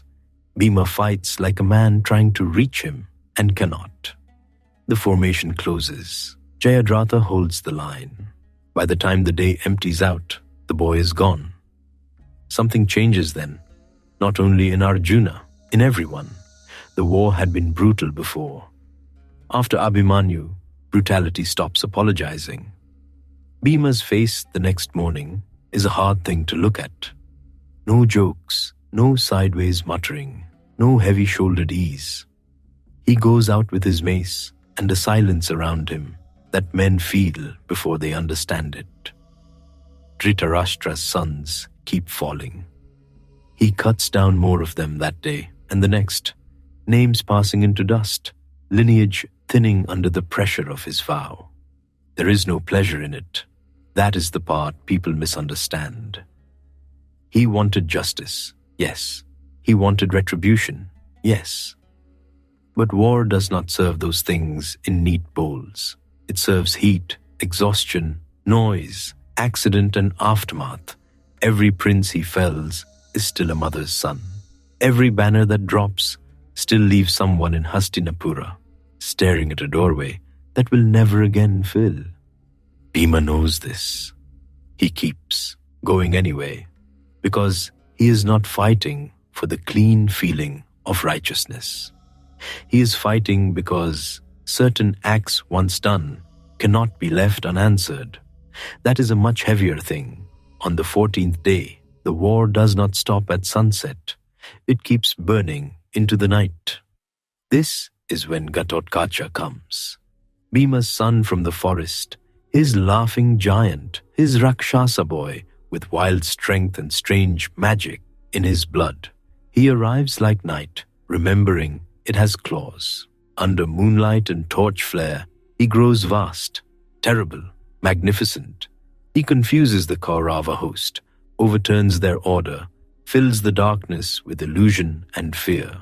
Chariots wheel the wrong way, elephants rear at things that are and are not there. Men call out to comrades and hear only echoes. And Bhima, in the midst of battle, sees his son in full power. There is pride in him then, fierce, private, sudden, not spoken, just felt. For one heartbeat, the battlefield is not only slaughter, it is also this: a father seeing what his child has become. Ghatotkacha roars, and the sky seems to answer. Firelight runs over his great limbs. He is monstrous and beautiful, built for exactly this impossible hour. You can smell the smoke of torches and charred wood in the night wind. The stars hide behind dust and battle haze. Somewhere beyond the shouting, jackals cry from the edge of the field, patient as ever. Then Karna lifts the Shakti, that single-use weapon, bright as doom, saved and saved and saved for Arjuna, and spent here, spent on Bhima's son. The weapon flies, it does not miss. Ghatotkacha falls, not quickly, not small. He falls like a hill giving way. Even in the act of leaving this world, he becomes damage to the enemy beneath him. The earth shakes, men scatter. The night breaks around the place where he lands. Bhima sees it. That is enough. You are beside him in that instant, and the sound around you goes strangely muffled, as if grief has reached up and cupped its hands over your ears. He had left this boy once in the forest, because duty called him onward. He had gained him only in fragments after that. Summons, reunions, help given in hard hours. Not a lifetime of fatherhood, not ordinary days, not meals together, not teaching him how to tie a belt or laugh with less thunder. Just moments. And now, even those moments are over. His boy, his great impossible boy, gone into the night because war wanted another prize. Bhima roars then, and this roar is different from the others. It is not challenge, it is not battle joy. It is grief torn open and given sound. Men hear it and flinch. Even allies turn their heads. For a moment, he looks ready to split the world in two with his hands and demand an explanation from whatever god permitted fathers to outlive sons. But the war does not pause. That is its ugliest habit. Krishna drives. Arjuna fights on. Karna still stands. Drona still burns through men. Somewhere Yudhishthira is still the king who must survive. The night keeps moving, and Bhima has to move with it, because the living do not get to lie down beside their dead in the middle of battle and call time. So he swallows it, not heals it, not accepts it, swallows it, a boulder in the chest, and fights. Dawn comes grey and filthy after that night, and nothing smells fresh. The air reeks of old smoke, wet earth, torn grass, sweat gone sour in armor, and the stale perfume of garlands crushed into mud. Men look older by years. Eyes are red, hands shake while tying straps. The surviving horses stand with heads low, flecked in foam and dust. Bhima wakes into grief and has no use for waking. Still he rises. Drona falls by another road. Ashwathama's fury begins to gather. Karna takes command. The war narrows. You can feel it now. The way a fire narrows when it finds the dry beam. It was really, after all, along. Karna, Arjuna, the 17th day. But Bhima's path through that day has its own dark star. Dushasana. Morning opens with violence already in progress. Standards lean under the wind. Arrows flicker so thick at times, they seem like woven rain. Bhima moves through the field with the old vow hot in his blood again, hotter even than grief. Somewhere near noon, through dust and screaming wheels and shattered lines, he sees him. Dushasana, older now, war-worn, still royal, still armed, still carrying the shape of the man who laid hands on Draupadi when no decent soul should have let him come near her. Bhima does not need anyone to point. His whole body knows. You stand in that moment with him. Dust burns your nostrils. The sun is brutal overhead. The sound is a hard metallic roar, but inside Bhima there is suddenly only one clean line from the dice hall to now. 13 years, forest smoke, kitchen steam, sleepless nights, every mile of exile, every remembered laugh from that assembly, every promise he made while his hands shook because he could not yet act. Now he can.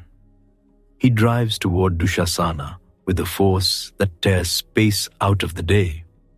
Warriors try to close around the Kaurava prince. They are thrown aside. Horses rear, a chariot tilts. Somebody shouts Bhima's name in warning or triumph. It hardly matters which. The two meet. The clash is huge, ugly, close. Dushasana is no child. He fights, he strikes. He tries to withstand the fate he helped summon with his own hands years ago. But some battles are not merely between men. Some are between a deed and its appointed hour.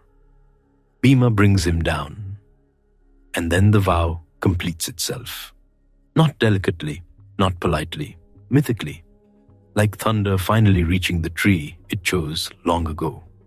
He tears at Dushasana's breast and takes the dark stain of that life upon himself as proof, as fulfillment, as answer. The field recoils. Men stare. Some cheer in fierce horror. Some go white beneath battlefield grime. Even those who hate Dushasana feel the chill of seeing a promise kept to exactly. Bhima's face in that moment is not triumphant. It is ancient. He had sworn in the assembly that he would drink the man's blood.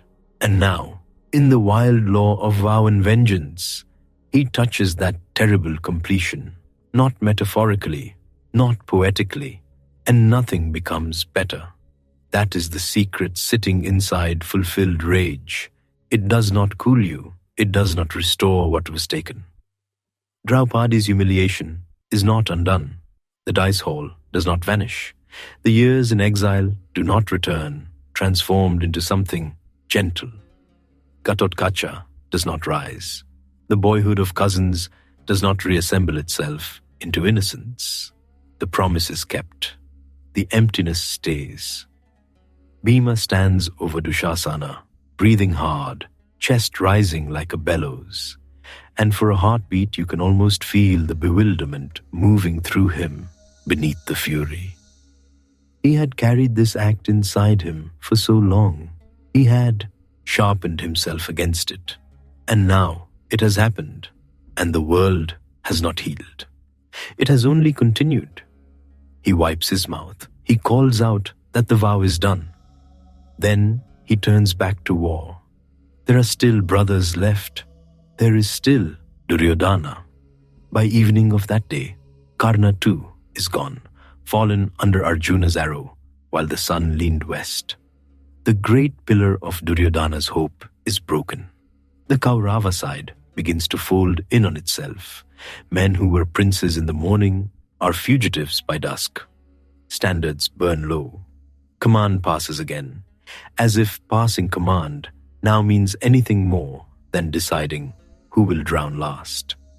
The 18th day arrives with a strange thinness in the air. So few remain. Shalya falls. More of Dhritarashtra's sons fall. Bhima continues the work until the count is almost complete.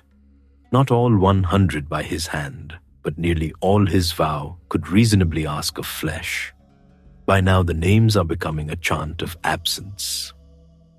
Courtly boys, hard men, cowards, loyalists, fools, all slipping into the same dust, and Duryodhana runs, not from battle exactly, from ending.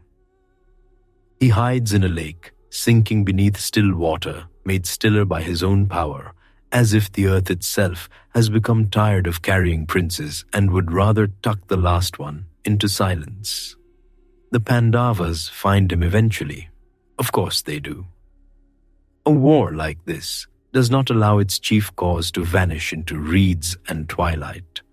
The sun is low when they confront him. The lake lies dark and copper under evening light. Frogs are silent. Even the wind seems to wait. Mud sucks at sandals near the bank.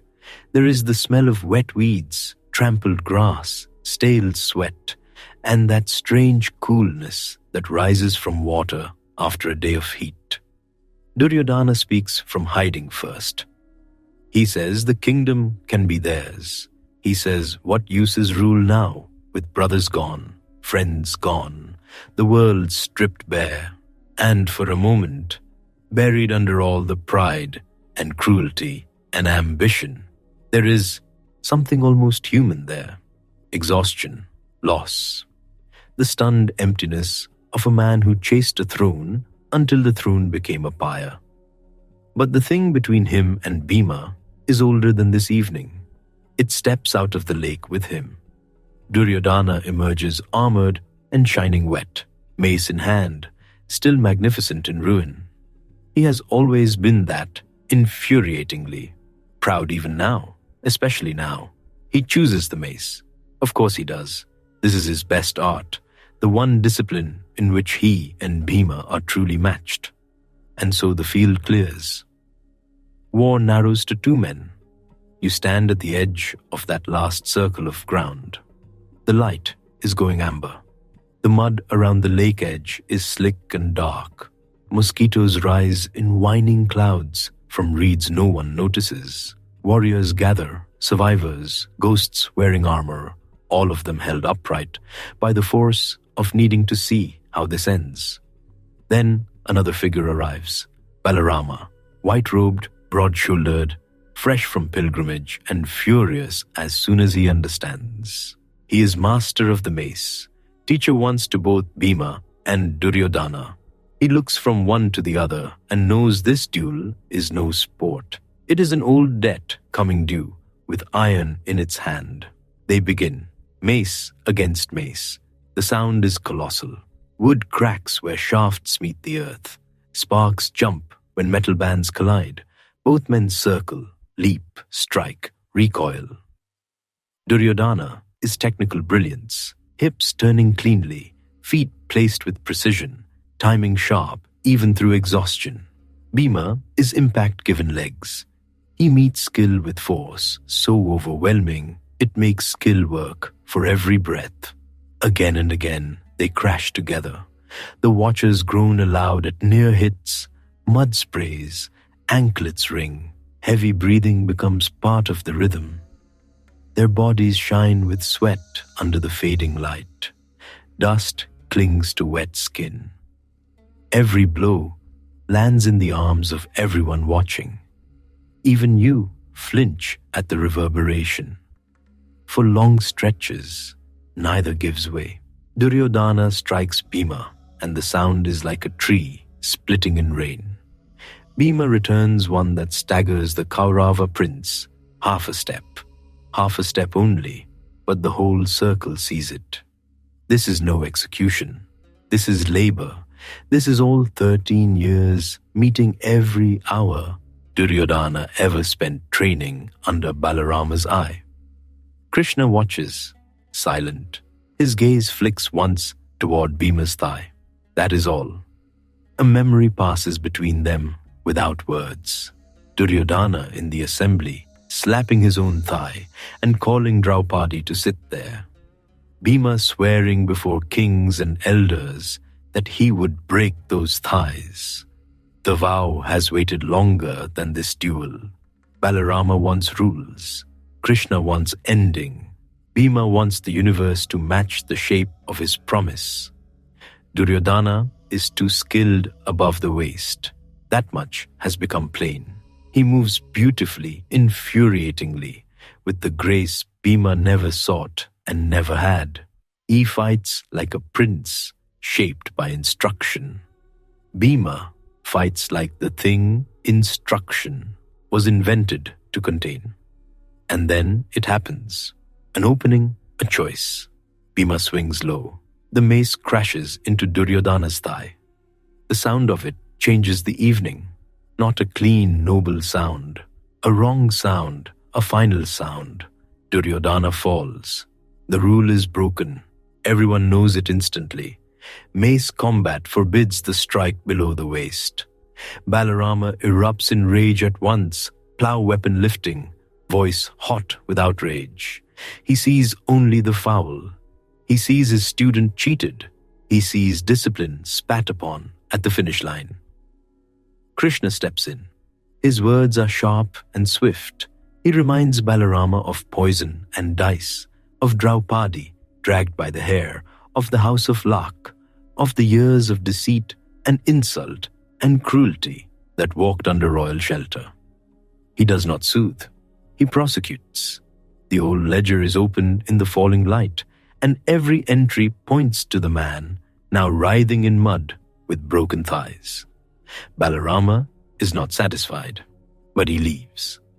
The field quiets around the broken prince. Duryodhana still has pride enough for speech. Lying there, he tells them they have won by tricks. He says he has lived as a king and will go where warriors go. There is grandeur in him even now, and bitterness and a kind of terrible dignity. It is almost unbearable that a man can be so wrong for so long and still look so royal at the end. Bhima stands above him, chest heaving. This is the moment he imagined in the forest, the moment he fed with every mile of exile. the moment that kept him warm, through humiliation, through disguise, through the long ache of waiting. Duryodhana's thigh is broken. Dushasana is gone. The vows are complete, and yet no feast of satisfaction arrives, no clean rush of peace, just exhaustion. You feel it with him, standing in the wet evening, while frogs cautiously begin again somewhere near the reeds. The mud smells cold now. Smoke from far-off funeral pyres has already started to thread the air. The sky is darkening into purple. A few birds wheel above, heading toward wherever birds go, when men have ruined a field beyond usefulness. Bhima looks down at Duryodhana and sees not only the enemy of 13 years, but the boy from the palace, the cousin in the wrestling yard, the young man burning with jealousy in Maya's hall, the prince who could have stopped so many things and never did, the man who made himself the center of a ruin large enough to swallow a generation. Bhima had wanted to break him. Now he has, and rage, which had lived inside him like a second heart, suddenly has nowhere to sleep. That is almost frightening. He does not know himself without it. He had been brother, son, husband, father, yes, but also carrier of wrath, keeper of promise, human memory for a family's humiliation. His strength had always needed somewhere to go, a tree to uproot, a demon to crush, a prince to hunt, a vow to feed. Now the vow is ash. He is still huge, still breathing hard, still holding the mace. But inside, something is looking around and finding empty rooms. Night comes down over Kurukshetra, not gently. It settles over the wrecked standards, the shattered wheels, the fallen elephants, the men calling weakly for water, the princes who will not see another dawn. Lamps flicker in distant camps. The survivors move like sleepwalkers through the remains of victory and defeat, which now smell exactly the same. Bhima turns at last. The war is over, more or less. That is the absurdity. After 18 days of cosmic noise, it ends here in mud, bad light, and broken rules. He walks away from Duryodhana with steps that look as heavy as his mace. Behind him, the last Kaurava prince lies on the earth he would not share. Ahead of him waits a kingdom, a throne for Yudhishthira, widows, ashes, and the silence after roaring. But not yet. For now, stay here a moment longer beside Bhima at the edge of the lake. Listen, the evening insects are starting up. A wind moves across the water and touches the sweat on his skin. It smells of mud, iron, reeds, and distant smoke. His hands are still trembling, not with fear, not even with anger anymore, just with the strange weight of finishing something that has defined you for so long you forgot to imagine the end. The mace hangs at his side. The vow is done, and the night, vast and indifferent, opens around him. Ever wondered what a battlefield smells like the morning after? Not glory, not victory. It smells like wet earth torn open by wheels, burned ghee from overturned lamps, sweat dried into armor, smoke that has settled low and stubborn over everything. And underneath it all, the sweet sour heaviness of too many endings lying under a hot sun. Bhima walks through it at dawn. The crows get out of his way late. Their wings rise in black bursts from broken chariots and snapped banners. Dogs slink between the fallen. Somewhere an elephant, not yet understanding that its rider will never stand again, nudges a still hand with its trunk and waits. The waiting is the worst part. Even the animals still think someone might get up. You are walking with him now. Your feet sink into churned mud, where armor, arrows, and flower garlands have all become one thing. The battlefield of Kurukshetra, which screamed for 18 days, has finally lost its voice. No conches, no war drums, just crows, wind, and the creak of distant carts gathering the survivors from the almost survivors. Bhima does not carry his mace this morning like a weapon. He carries it like a habit. His shoulders are still dusted with the pale grit of dried earth. His hair smells of smoke. His mouth tastes metallic, bitter, sleepless. His vow is done. Duryodhana has fallen. Dushasana is gone. The 100 sons of Dhritarashtra have been claimed by the same war their father could never stop. And Bhima, who spent half his life with rage as his daily meal, finds the plate suddenly empty. He keeps walking.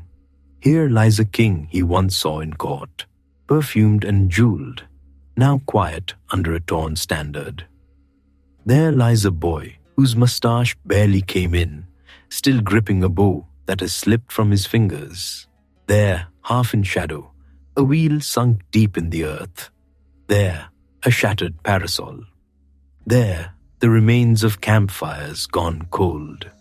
The smell of sandalwood rises from funeral pyres, already being built at the field's edge.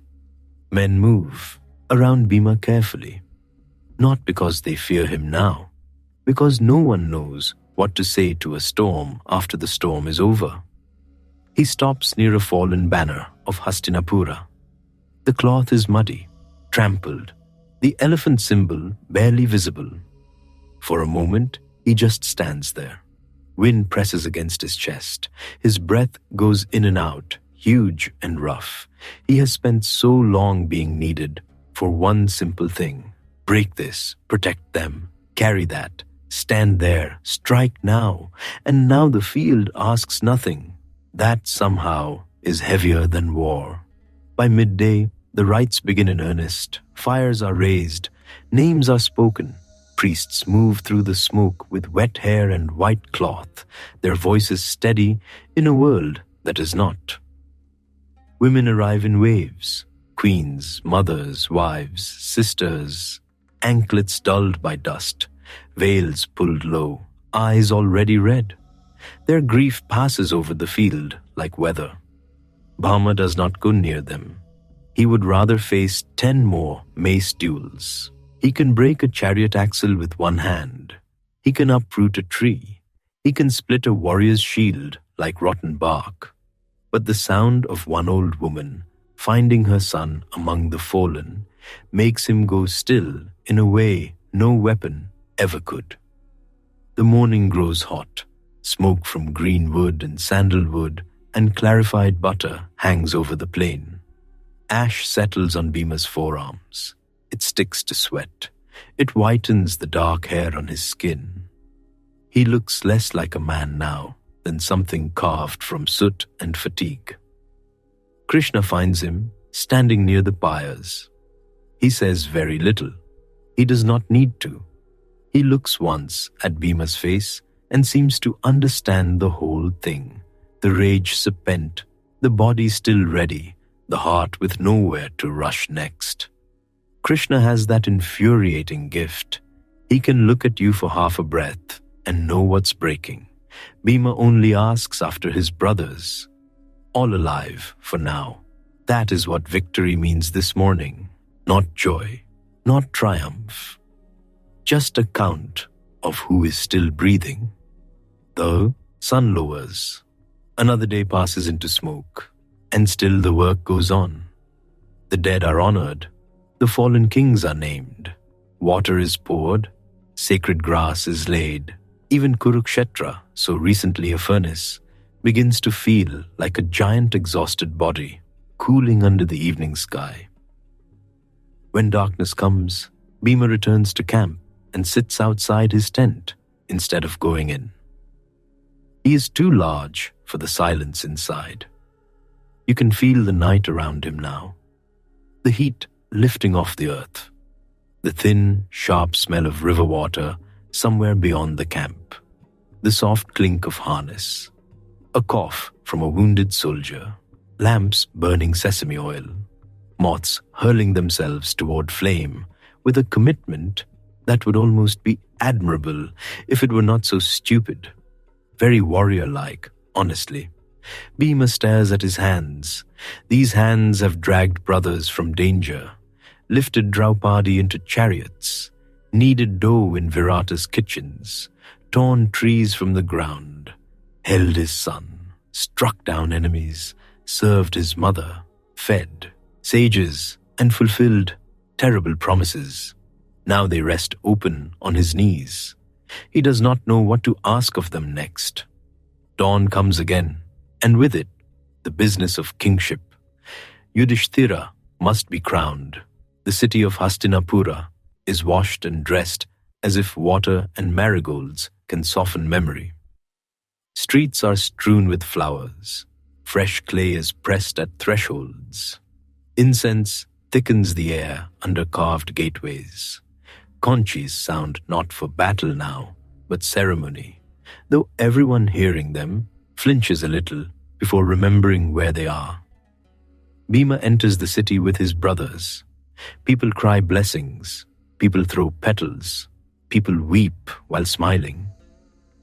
The kingdom has survived, they say. The rightful king has returned, they say. Dharma has prevailed, they say. Maybe. But the city smells like grief under the jasmine.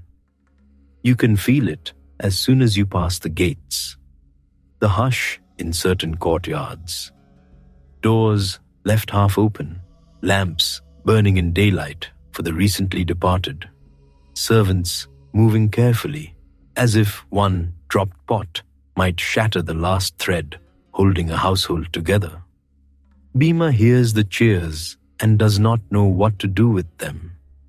He is good at being feared. He is good at being depended on. He is less good at receiving flower petals from men whose cousins he probably struck down last week. Inside the palace, polished floors gleam. Brass vessels shine. The old halls of Hastinapura look almost indecently clean. Servants have scrubbed and perfumed and hung fresh cloth everywhere. But the place remembers.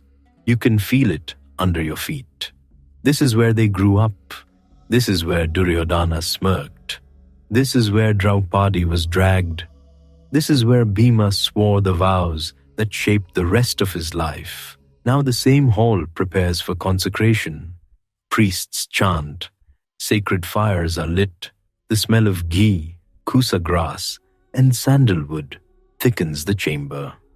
Yudhishthira, bathed and robed in white and gold, looks less like a triumphant king than a man being carefully wrapped for sacrifice, which, in a way, he is. Bhima stands behind the throne. He has bathed. The dust is mostly gone. His hair is tied back. He wears clean silk for perhaps the first time in what feels like 3 wars and an entire geological age. But no amount of royal cloth can disguise what he is. He still looks like someone who should be standing in a battlefield doorway, not in an assembly full of priests discussing auspicious timings. His arms are folded. His jaw is set. He's trying very hard not to look as uncomfortable as he feels. It does not entirely work. You are there behind the throne with him. You hear the soft hiss of fire, the low drone of Vedic chant, the clink of gold vessels, the rustle of silk saris, the faint fragrance of lotus garlands beginning to warm in the hall, and under all of it, the pounding fact that so many who should have been here are not. Yudhishthira is anointed. Water from sacred rivers runs over his hair, his brow, his shoulders. Priests place blessings on him like armor made of words. Bhima watches his elder brother become king at last, and pride rises in him, hot and immediate. So does something stranger. What now? That question lands harder than any mace. He had always known what his life was for. If Yudhishthira was insulted, Bhima would answer. If Arjuna was threatened, Bhima would stand beside him. If Draupadi wept, Bhima would remember why. If their enemies plotted, Bhima would be the wall they struck. Simple, clean, in its own wild way. But a kingdom requires different muscles.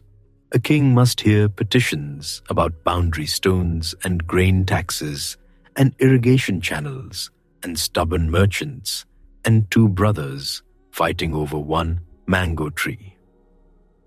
Bhima, who can crack open a war elephant's charge, now finds himself standing through discussions about canal maintenance. The earth does not tremble for canal maintenance. No one composes songs about barley storage. And yet, this too is what keeps people alive. In the first years after the war, Bhima does what Bhima has always done. He takes the weight. Yudhishthira rules. Arjuna rides where he is needed.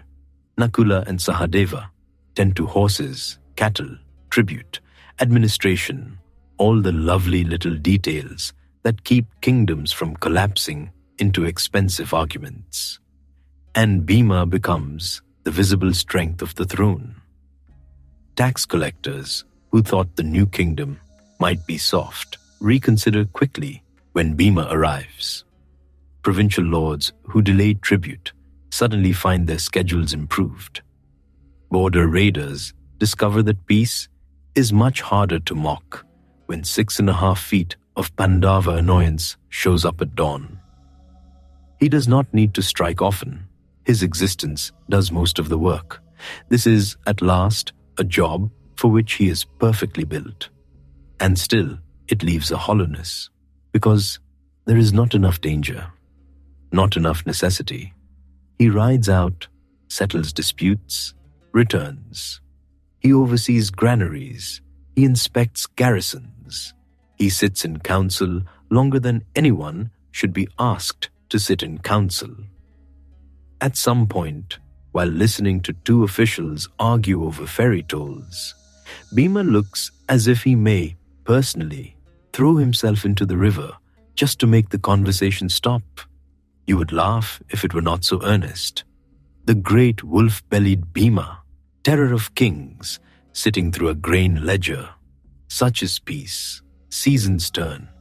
The city heals the way bodies do, not cleanly, not all at once, but because time keeps moving, whether anyone approves or not. Children are born who do not remember the war. New plaster covers cracked walls. Markets fill again with sesame, rice, cardamom, jaggery, clarified butter, dyed cloth, copper pots, bangles, parched grain, ripe guavas, gossip, and argument. Bhima walks these markets sometimes in plain dress with only a few attendants. People make way. Always. He smells frying sweets, hot oil, crushed coriander, sweat, dung, wet rope, fresh-cut sugarcane. He hears sellers praising melons with the intensity of poets and fishermen lying with the confidence of kings. He buys too much food from street stalls. Of course he does. Peace or no peace, Bhima remains Bhima. If the gods wanted him modest about meals, they should not have made him the son of the wind and then given him the appetite of a monsoon. But even in the market, there are absences. A stall run by a widow now. A smith's apprentice taking over because the master never returned. A child with his father's eyes and not his father's height, because he will never get the chance. The kingdom lives. The kingdom also remembers. At night, Bhima sometimes dreams of war in pieces, not whole battles, pieces, a wheel turning in mud. Ghatotkacha, laughing before the dark took him. Draupadi in the dice hall. Duryodhana's thigh, the sound of Dushasana's breath. He wakes before dawn, with his hands already clenched. Then he hears Hastinapura sleeping around him, the distant bark of dogs, a watchman's call, someone in the kitchens grinding grain, the soft stirring of pigeons in roof beams, and remembers where he is. No battle, no alarm, just another day of ruling what remains. Draupadi changes too. Everyone does, but with her, it is easier to see because she was once all flame. She is still beautiful, but now it is the beauty of someone who has crossed too much weather to care who notices. Fine lines gather at the corners of her eyes. Silver hides in her dark hair if the light strikes a certain way. Her movements grow slower, not weak, just measured. She has long since stopped wasting energy on pretense. Bhima watches her sometimes from across palace courtyards. She sits with Kunti in the late afternoons, shelling peas or sorting flower garlands, or simply watching the sun move across stone. She speaks less than she once did. When she laughs, which still happens, the sound is lower now. War has sanded off the bright edge, but not the warmth. He never stops loving her, not with the tidy elegance poets like. With Bhima, it is always practical. He notices whether her feet are cold, whether she has eaten, whether the mangoes she likes have arrived from the south, whether she is tired after festivals, whether a chair is hard, whether the lamps smoke too much in her chamber.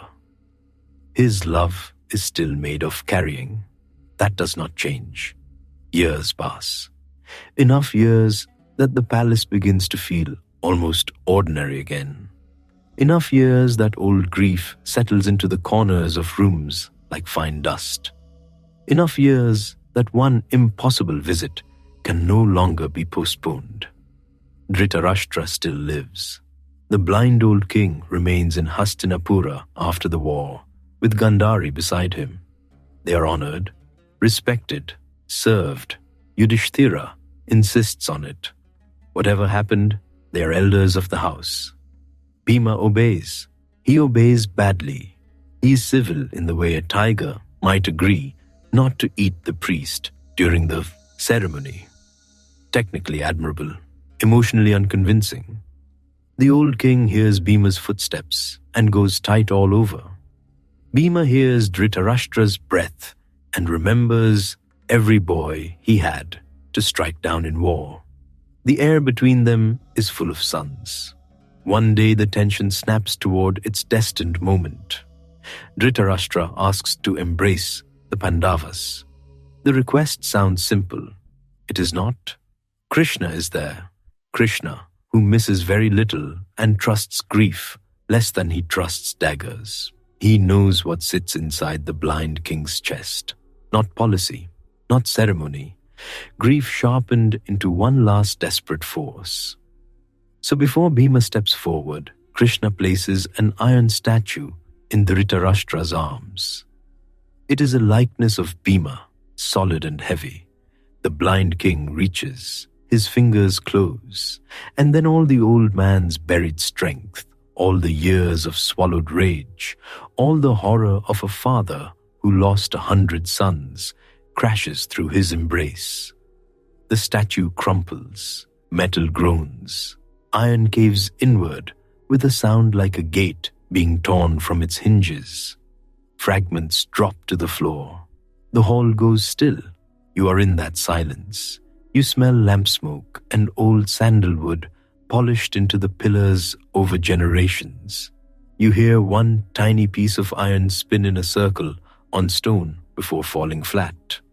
Bhima stands a little distance away, not breathing. So that is what the old king had been holding for him. Not words, not accusation, not forgiveness. Arms strong enough for one instant to destroy what they held. Dhritarashtra realizes at once what has happened. The rage drains out of him so quickly it is almost visible. He staggers under the weight of his own grief. He laments, he weeps. He asks what he has become, that even now he reached first for revenge. Bhima looks at him then, really looks, not at the blind king of his childhood, not at Duryodhana's father, not at the man whose weakness led them all here, at an old man emptied by sorrow. 100 sons. Say that number slowly, and it becomes monstrous. 100 times hearing a voice in the corridor and turning toward it. 100 names, 100 childhoods once running through these halls. 100 hopes, foolish and proud and doomed. Bhima had hunted them one by one because vow and war and justice and rage all demanded it. Now he stands before their father and understands, perhaps for the first time, the full shape of what that meant. It does not erase anything, it does not excuse anything, but it lands like a stone in deep water. After that day, Bhima's harshness softens, not everywhere, not all at once, but enough. He still bristles. He still cannot look at Dhritarashtra without remembering too much.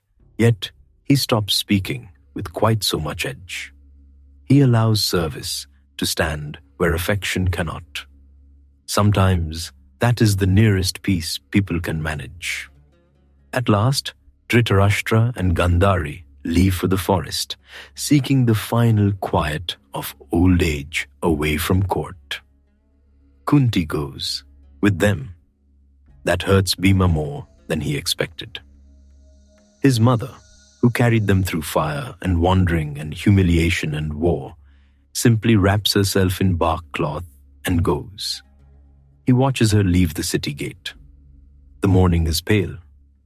Dust lifts around the feet of the small procession. Kunti does not turn often. When she does, her face is calm. Too calm. Mothers in this family specialize in impossible composure. It is infuriating. Bhima wants to argue, wants to insist, wants, absurdly, to pick her up like a child and bring her back inside. Instead, he bows. Because this too is a journey no one can make for another. Years continue their quiet theft. Krishna leaves the world, and once Krishna is gone, something essential loosens everywhere at once. The Yadava clan destroys itself in a bitter storm of fate and drink and old curses finally ripening. Arjuna returns changed, his great confidence dimmed, speaking of strength slipping from him like water through fingers. The signs gather. It is time. Yudhishthira decides to renounce the kingdom. Parikshit, the child saved in the womb, is placed on the throne. The kingdom passes forward. The old age of heroes begins in earnest. The Pandavas put aside their royal garments. No more crowns, no more jewels, no more court. They dress in simple cloth and prepare for the great departure, the Mahaprasthanam, the final journey north. Bhima leaves Hastinapura on foot. Imagine that. No chariot, no horse, no procession of victory, just road dust, wind, and the long line of everything he once swore to protect, now being left behind on purpose. You are walking with them now. The city fades, fields spread gold and green behind them, villages thin out, the roads grow rougher, air changes, the smell of river mud gives way to pine, stone, and cold. They keep moving north, always north, where the world rises and strips men of unnecessary things. Draupadi walks with them, so do Sahadeva, Nakula, Arjuna, Bhima, and Yudhishthira. A dog begins to follow. Of course it does. Even at the end, there is still one creature in creation who looks at these exhausted kings and thinks, yes, I will join that. Dogs have mysterious taste in company. Days become a rhythm of walking, resting, walking again. The plains yield to foothills. The foothills yield to steep stone paths. Wind cuts cleaner now. Nights grow sharp. Fires are smaller. Breath ghosts in the dark before dawn. They leave behind fruit groves, then rice fields, then villages, then even trees. Above them, the Himalayas wait in immense white silence. Bhima still walks strongly. Older, yes, But strength lives in him like habit. He shoulders steep climbs others would curse. He scans ridgelines automatically, as if danger might still leap from behind a rock. Even now, at the end of everything, part of him remains the camp guard in exile, the brother who goes last to sleep and first to wake. Then Draupadi falls. It happens without warning. One step, then another. Then her body tilts, and the path does not forgive. She sinks to the ground, breath leaving her in a soft rush, dark hair spilling against pale stone dusted with frost. Bhima stops at once. Of course he does. He turns shocked, angry at the mountain itself, as if cliffs should know better. He asks why she has fallen. How can this be right? How can Draupadi, who endured so much, simply lie here on a cold slope while the sky stays blue and indifferent?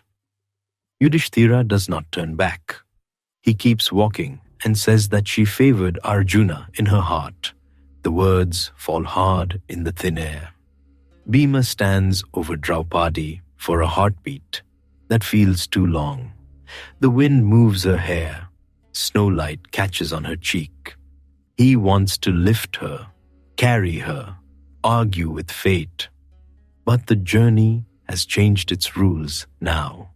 There is no carrying, no rescuing, no second chances bought by strength. He looks once more. Then he walks on. The silence after that is different. Sahadeva falls next. The wise twin, quiet and precise, slips from life as if the mountain had merely touched his shoulder and said enough. Bhima asks again, why?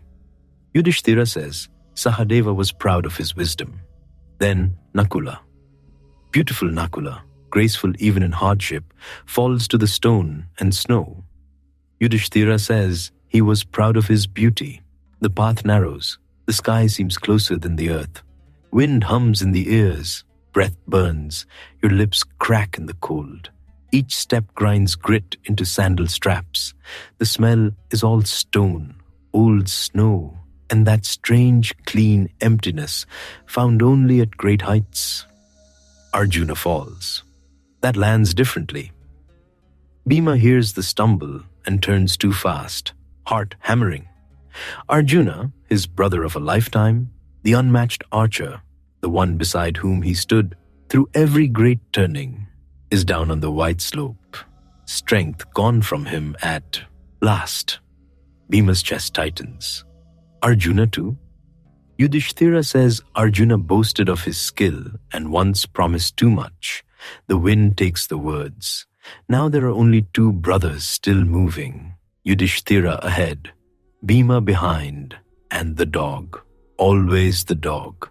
By now Bhima's body is speaking in a language even he cannot ignore.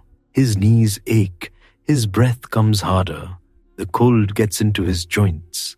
Snow glare stabs at his eyes. The giant who once seemed built from appetite and thunder feels for the first time the exact cost of being made of flesh.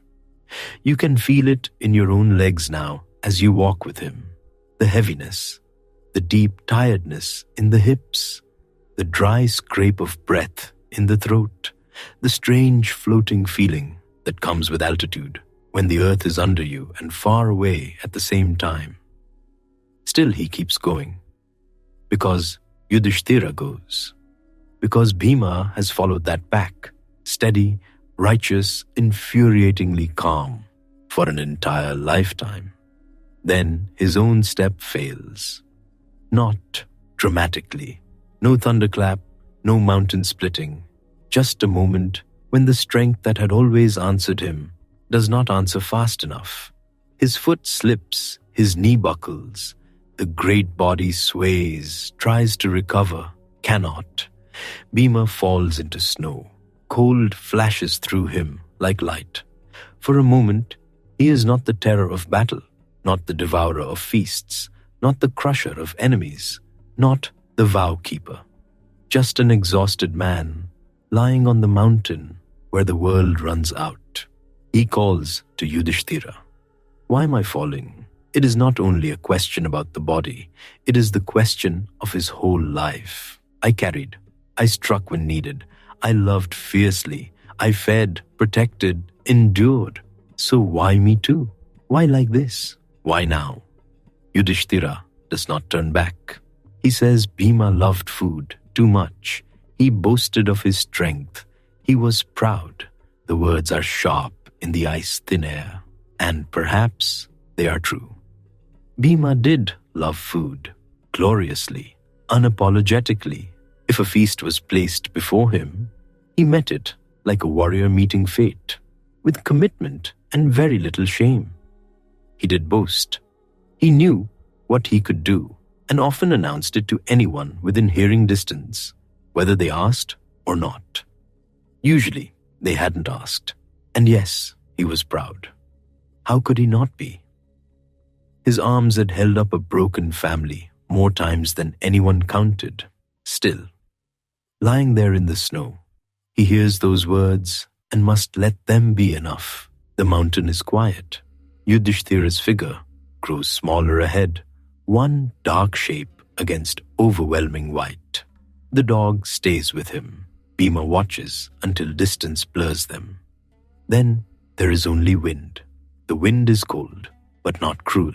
It moves over the ridges and across the snowfields and down the steep places with a voice Bhima has known since before memory. His father's element, Vayu, breath, motion, invisible strength, the thing that cannot be grasped and yet carries everything. Bhima lies on his side. Snow crystals cling to his lashes. His huge hands, once able to bend steel and tear tree roots from the ground, rest open against the white. The cold takes the ache from them slowly. The sky above is an impossible blue, and something eases. No battlefield, no vow, no court, no one to protect for one more hour, no one to strike, no burden to lift, just wind on his face. You are beside him now in the high silence. You hear no conches here, no palace bells, no shouted commands, only the long breath of the mountains, only the soft hiss of snow moving across stone, only the air touching him the way a father might touch a son's brow when the labor is finally over. Bhima, who entered the world cracking stone, leaves it on snow, not in battle, not roaring, not with a mace in hand, just spent, just human, just done. The cold brightens everything, the edges of rock, the curve of drifted snow, the last visible track of his brother's feet ahead. His own breath grows softer, then fainter. And the wind does what wind has always done. It keeps moving, over the plains where he fought, over the forests where he hunted, over palace roofs and market stalls and riverbanks and pyres and kitchens and lonely roads, over Hastinapura, over Kurukshetra, over the sleeping face of a man who carried too much for too long and at last sets it down. The mountain keeps him. The wind remembers. So after all of that, after the mace and the blood and the snow, what were the ancient storytellers trying to tell us? They were telling us that strength is sacred only when it carries something beyond itself. That is why Bhima stays with people. Not because he was the gentlest. He was not. Not because he was the wisest in speech. Usually, he was not that either. Bhima remains because he turns abstract virtues into bodily realities. Dharma, in him, is not a lecture. It is standing guard while others sleep. Karma, in him, is not a neat system of rewards. It is the long return of action through years of consequence. Maya, in him, is not some distant illusion. It is the discovery that even a body like his, mighty enough to terrify kings, must one day lie down in snow and let the wind pass over it. And there is another lesson in him too. Love is not always soft. Some people love by speaking beautifully, some by forgiving quickly, Bhima loves by carrying, by feeding, by standing between danger and the people behind him. He is the sort of man who notices whether there is enough food, enough firewood, enough safety, enough force ready when force becomes necessary. That matters. The tradition does not only honor sages in meditation or princes speaking fine words, it also honors the one who keeps watch. That is why his hunger matters more than it first appears. His appetite is not just comedy, it is life force. He meets the world fully. He does not stand at the edge of experience taking polite little bites. He wants food, justice, loyalty, love, victory, and truth in large portions. Sometimes that makes him excessive. Sometimes it makes him difficult, but it also makes him honest. He is rarely divided against himself. Even his flaws teach something useful. Pride can become vanity. In Bhima, it sometimes does. But his pride is also tied to service. He boasts because he knows what his strength is for. He trusts the arms that have protected his family before. And he says so. The same with anger. Anger can ruin a soul. In Bhima, anger becomes dangerous when left alone, but it also becomes a form of moral memory. He refuses to let humiliation be smoothed over just because powerful men prefer silence. And that may be the heart of his story. Bhima remembers. He remembers poison. He remembers the dice hall. He remembers Draupadi's tears. He remembers every vow. In a world where people constantly excuse themselves with politics, subtlety, and timing, Bhima keeps one fierce line clear. Some things are wrong. Some wrongs must be answered, not hastily, not blindly, but truly. Then, when the answering is done, the story gives us its final gentleness. Even Bhima cannot carry forever. Even Bhima must release the burden. The mountain does what life always does in the end. It takes back the body. And the wind does what spirit always does. It keeps moving. That is the closure the story offers. Not that pain disappears. Not that justice repairs every wound. Not that heroes escape mortality. The closure is simpler. A human being can live fiercely, love loyally, bear more than seems possible, and still belong at the end to something larger and quieter than struggle. That is where the peace is. Bhima carried what he could. Then he set it down. And that is enough, more than enough. It is the kind of truth you can sleep beside. That strength is not one thing. That is the first piece. When people remember Bhima, they remember appetite, the huge meals, the giant arms, the cracked stone, the broken warriors. They remember the obvious part because the obvious part is impossible to miss. If Bhima walked into a room, the room knew, the floor knew, the furniture probably filed a complaint. But the deeper truth of him is not just force. It is burden. It is loyalty with shoulders. It is love in the shape of a man who could break mountains. You can still feel that high mountain air around him at the end, thin, cold, clean. It helps somehow to look back from there. As a boy, Bhima is poisoned. That should have been the end. Sweet food, treachery at a riverside, dark water closing over him. A child sent down like a secret nobody wanted found again.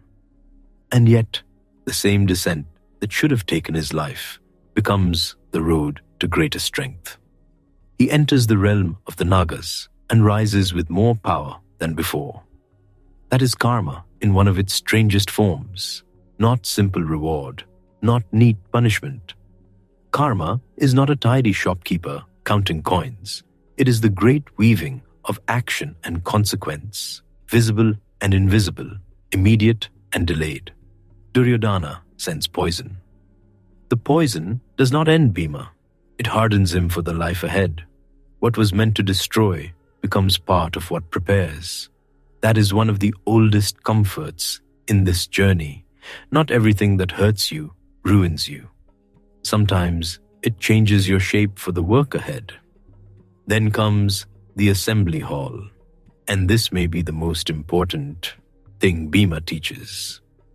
Because if strength were only smashing doors, Bhima would be simple. He is not simple. In that hall, when Draupadi is dragged in and the dice have already done their damage, Bhima is the strongest man in the room. He could have overturned pillars. He could have made princes scatter like frightened birds. And yet, he stands still, not because he is weak, because Dharma has trapped him. That is the agony of the moment, the deepest kind. There are times when the right action is not available to you in the form you want it. There are times when your role, your vow, your place inside a family, inside a kingdom, inside the terrible machinery of duty, locks your hands at your sides, and enduring that without your soul collapsing. That is also strength, maybe the greater kind. The Bhagavad Gita speaks of Dharma as the path bound to your nature and your place in the world. But Bhima shows that Dharma does not always feel noble. Sometimes it feels like humiliation. Sometimes it feels like standing in fire and not moving. Sometimes it feels like surviving one more breath in a moment that should not be survivable. His vow in that hall matters because it is not empty rage. It is memory made sacred. He ties himself to justice across time. He says the wrong done here will not vanish just because the powerful want it forgotten. He will carry it. He will become its witness, and he does. Then the forest years come, and the forest does what courts cannot do. It strips titles away. Out there, no one cares who sat on what throne. Hunger cares nothing for royal blood. Night sounds do not bow to family prestige. You hear insects in the dark, smell damp bark and wood smoke, feel the rough weave of exile clothes against skin, and all the polished language of palace life suddenly looks very small. In the forest, Bhima protects. That is what he keeps doing. Over and over, he feeds, he hunts, he stands watch, he carries, he answers danger with his own body. This is devotion too, though it does not look like folded hands and temple lamps. It looks like staying awake while others sleep.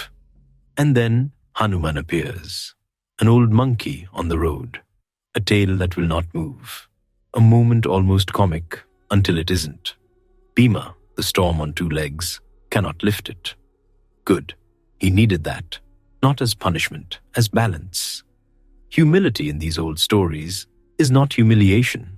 It is alignment. It is being set back into proper scale. Bhima learns what every mighty person must learn. There is always a greater force, a wider sky, a deeper breath, another form of strength beyond your own. Hanuman is what Bhima could recognize at once: kinship and correction. And Bhima bows. That matters, because wisdom is not becoming smaller than you are. It is knowing exactly how large you are, and also knowing you are not the largest thing in existence. Then war comes, and with it, the hardest lesson. Dharma can wear a terrifying face. People sometimes want righteousness to be soft, fragrant, easy to admire from a safe distance. But Kurukshetra is not safe. Bhima's vows ripen there. One by one, the old promises come due.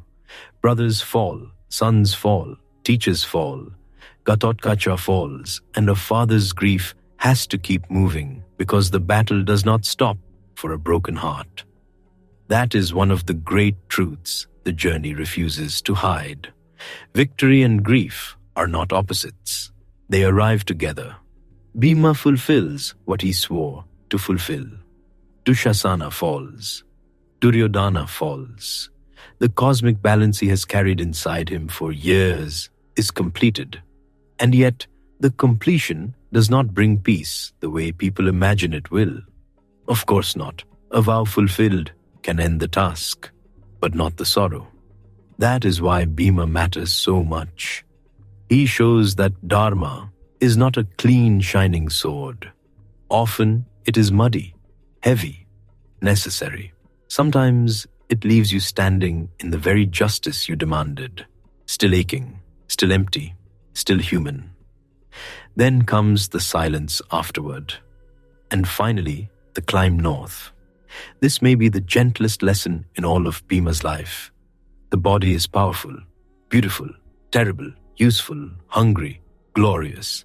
It can lift, strike, protect, embrace, labor, love. Bhima's body was one of the marvels of the age, and still, in the end, it sinks into snow like any other mortal thing. That is Maya. Not that the body is fake, not that the world is worthless. Maya is the veil that makes the temporary feel permanent. It is the spell that tells you muscle will last, kingdoms will last, anger will last, youth will last. Bhima's fall on the mountain breaks that spell gently. Even he must release what he was given. Even he cannot carry his strength forever. And yet, Yudhishthira's judgment, though stern, is not the whole truth. Yes, Bhima was proud. Yes, he loved food. Yes, he boasted. But listen more carefully and those flaws begin to glow differently. His appetite was life force. He loved the world openly. He did not nibble at existence. He bit into it. His boasting was often honesty. He knew what he could do, and he said so. There is something almost innocent in that. Bhima was not a man of polished disguises. You rarely had to guess where you stood with him. And his pride, that great fault. Some of that pride was love, refusing to kneel. He was proud of his strength because his strength was how he served.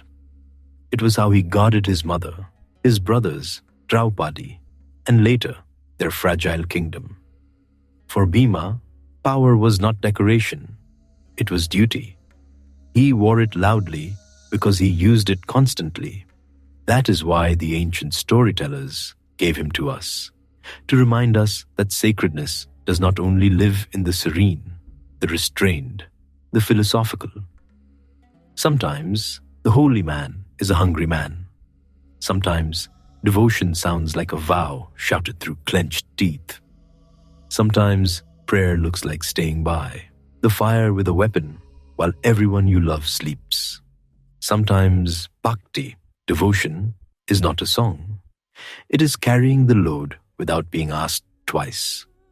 Bhima's love was rarely delicate, but it was dependable. And in a world like the Mahabharatas, dependable love is one of the rarest treasures there is. So when you close his story, you do not close it on his appetite or his temper or even his victories. You close it on this. He carried rage until justice could meet it. He carried hunger without shame. He carried his family through forest and war. He carried vows until the hour came. He carried strength like an offering, and when at last he could carry no more, the mountain took his weight, and the wind took the rest. That is enough, more than enough. It is wholly enough to rest beside. And now the story is done. But close your eyes. Feel the air on your skin. Not the hot breath of the battlefield now. Not the furnace wind over shattered chariots. Something quieter. A night wind. A traveling wind. The kind that slips under a door, moves the lamp flame once, and goes on.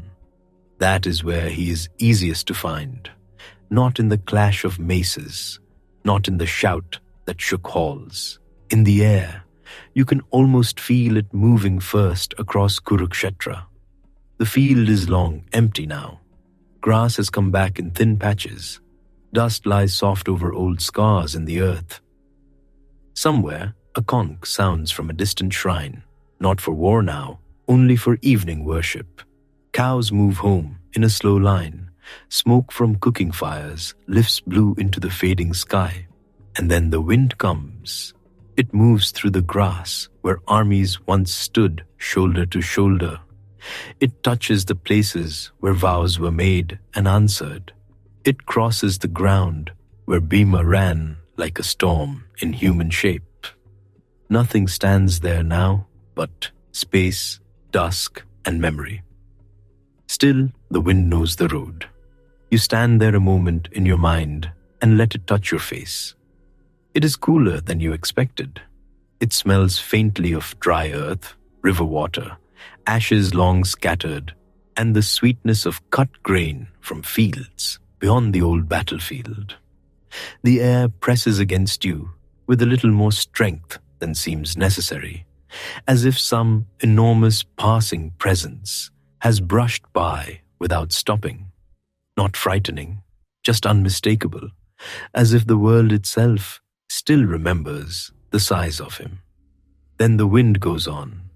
It goes through forests too, through Kamyaka, through the dark trees where exiles once built their fires, through branches where night birds shift in sleep, through bamboo that knock softly together like prayer sticks, through the smell of damp leaves, crushed tulsi, wild jasmine, and the deep green scent that rises after sunset. There was a time when Bhima moved through forests so loudly that every creature had fair warning. Deer ran, monkeys complained, branches snapped. Quiet was never really his art. And yet now, what remains of him is the softest thing. A stirring in leaves, a long breath through sal trees, a murmur through tall grass near a sleeping camp. If you listen in that forest, you can almost imagine the old nights again. A low fire, brothers asleep, Draupadi under a blanket of rough woven cloth. One strong figure still awake a little longer than the rest, keeping watch because that was the sort of love he knew how to give. The fire sinks, the stars turn, the wind keeps the last watch.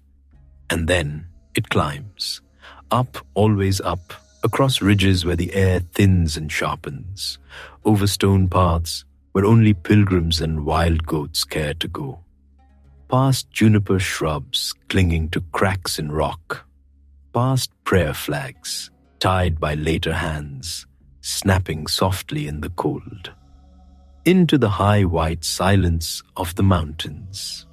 This is where his last breath joined his father's world. You can feel the temperature change there immediately.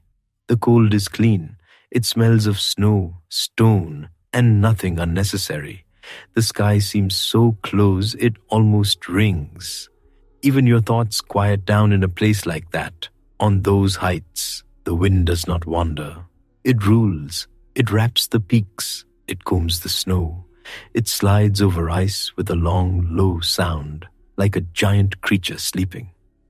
Somewhere below, streams born from glaciers begin their patient run toward the plains, toward kingdoms, toward kitchens, toward thirsty fields. Everything comes down from here in time, even stories. And somewhere on one of those endless white slopes, Bhima fell at last. Not in battle, not with a weapon in his hands, just a man at the edge of his strength, meeting the end of the road. The mountain took him. The wind did the rest. You do not have to see it harshly. See it gently. A great body finally unburdened. A long labor finally finished. Breath returning to breath. Vayu receiving his son without ceremony, because wind does not need ceremony. It only moves. It only carries. It only arrives, leaves, and arrives again. That is why he does not feel entirely gone. Every so often, the world remembers him out loud. A sudden gust across a riverbank that nearly steals your shawl. A monsoon wind slamming rain against carved temple stone. A dry season current rushing over the plains and bending whole fields of grain in one direction. The strong push at your back when the road is longer than you want it to be. That last one, especially. You know that feeling. You are tired. Your feet drag. The day has taken almost everything useful out of you. And then, for no reason at all, a little wind rises. It touches your shoulders. It cools the heat at your neck. It moves past you and somehow asks you for one more step, then another. That is how he loved people. Not always with softness, often with force. Forward was his favorite kindness. You can rest with that.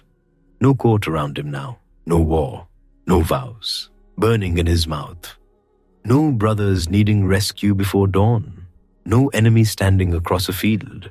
No old grief to carry like a second mace. Only wind, wind over plains, wind in the forest, wind on the mountain, wind through the long sleeping world. And if the night is quiet enough, you can imagine it moving through Hastinapura's empty corridors too, touching old stone, rattling a curtain, passing the kitchens where a hungry boy once made servants despair, passing the wrestling yard, passing the hall of dice, passing every place that tried to contain him and never really could. Then out through the palace gates, out across the dark earth, on and on, still moving, still carrying, still unwilling to be small, and somewhere in that endless breathing of the world, the son of the wind is no longer falling. He is what is falling through the trees. He is what crosses the field. He is what climbs the white ridge under the stars. He is the cool touch on your skin. He is the pressure that says, keep going. And then, more softly now, only this, air moving in darkness, over grass, through leaves, across snow, without effort, without end.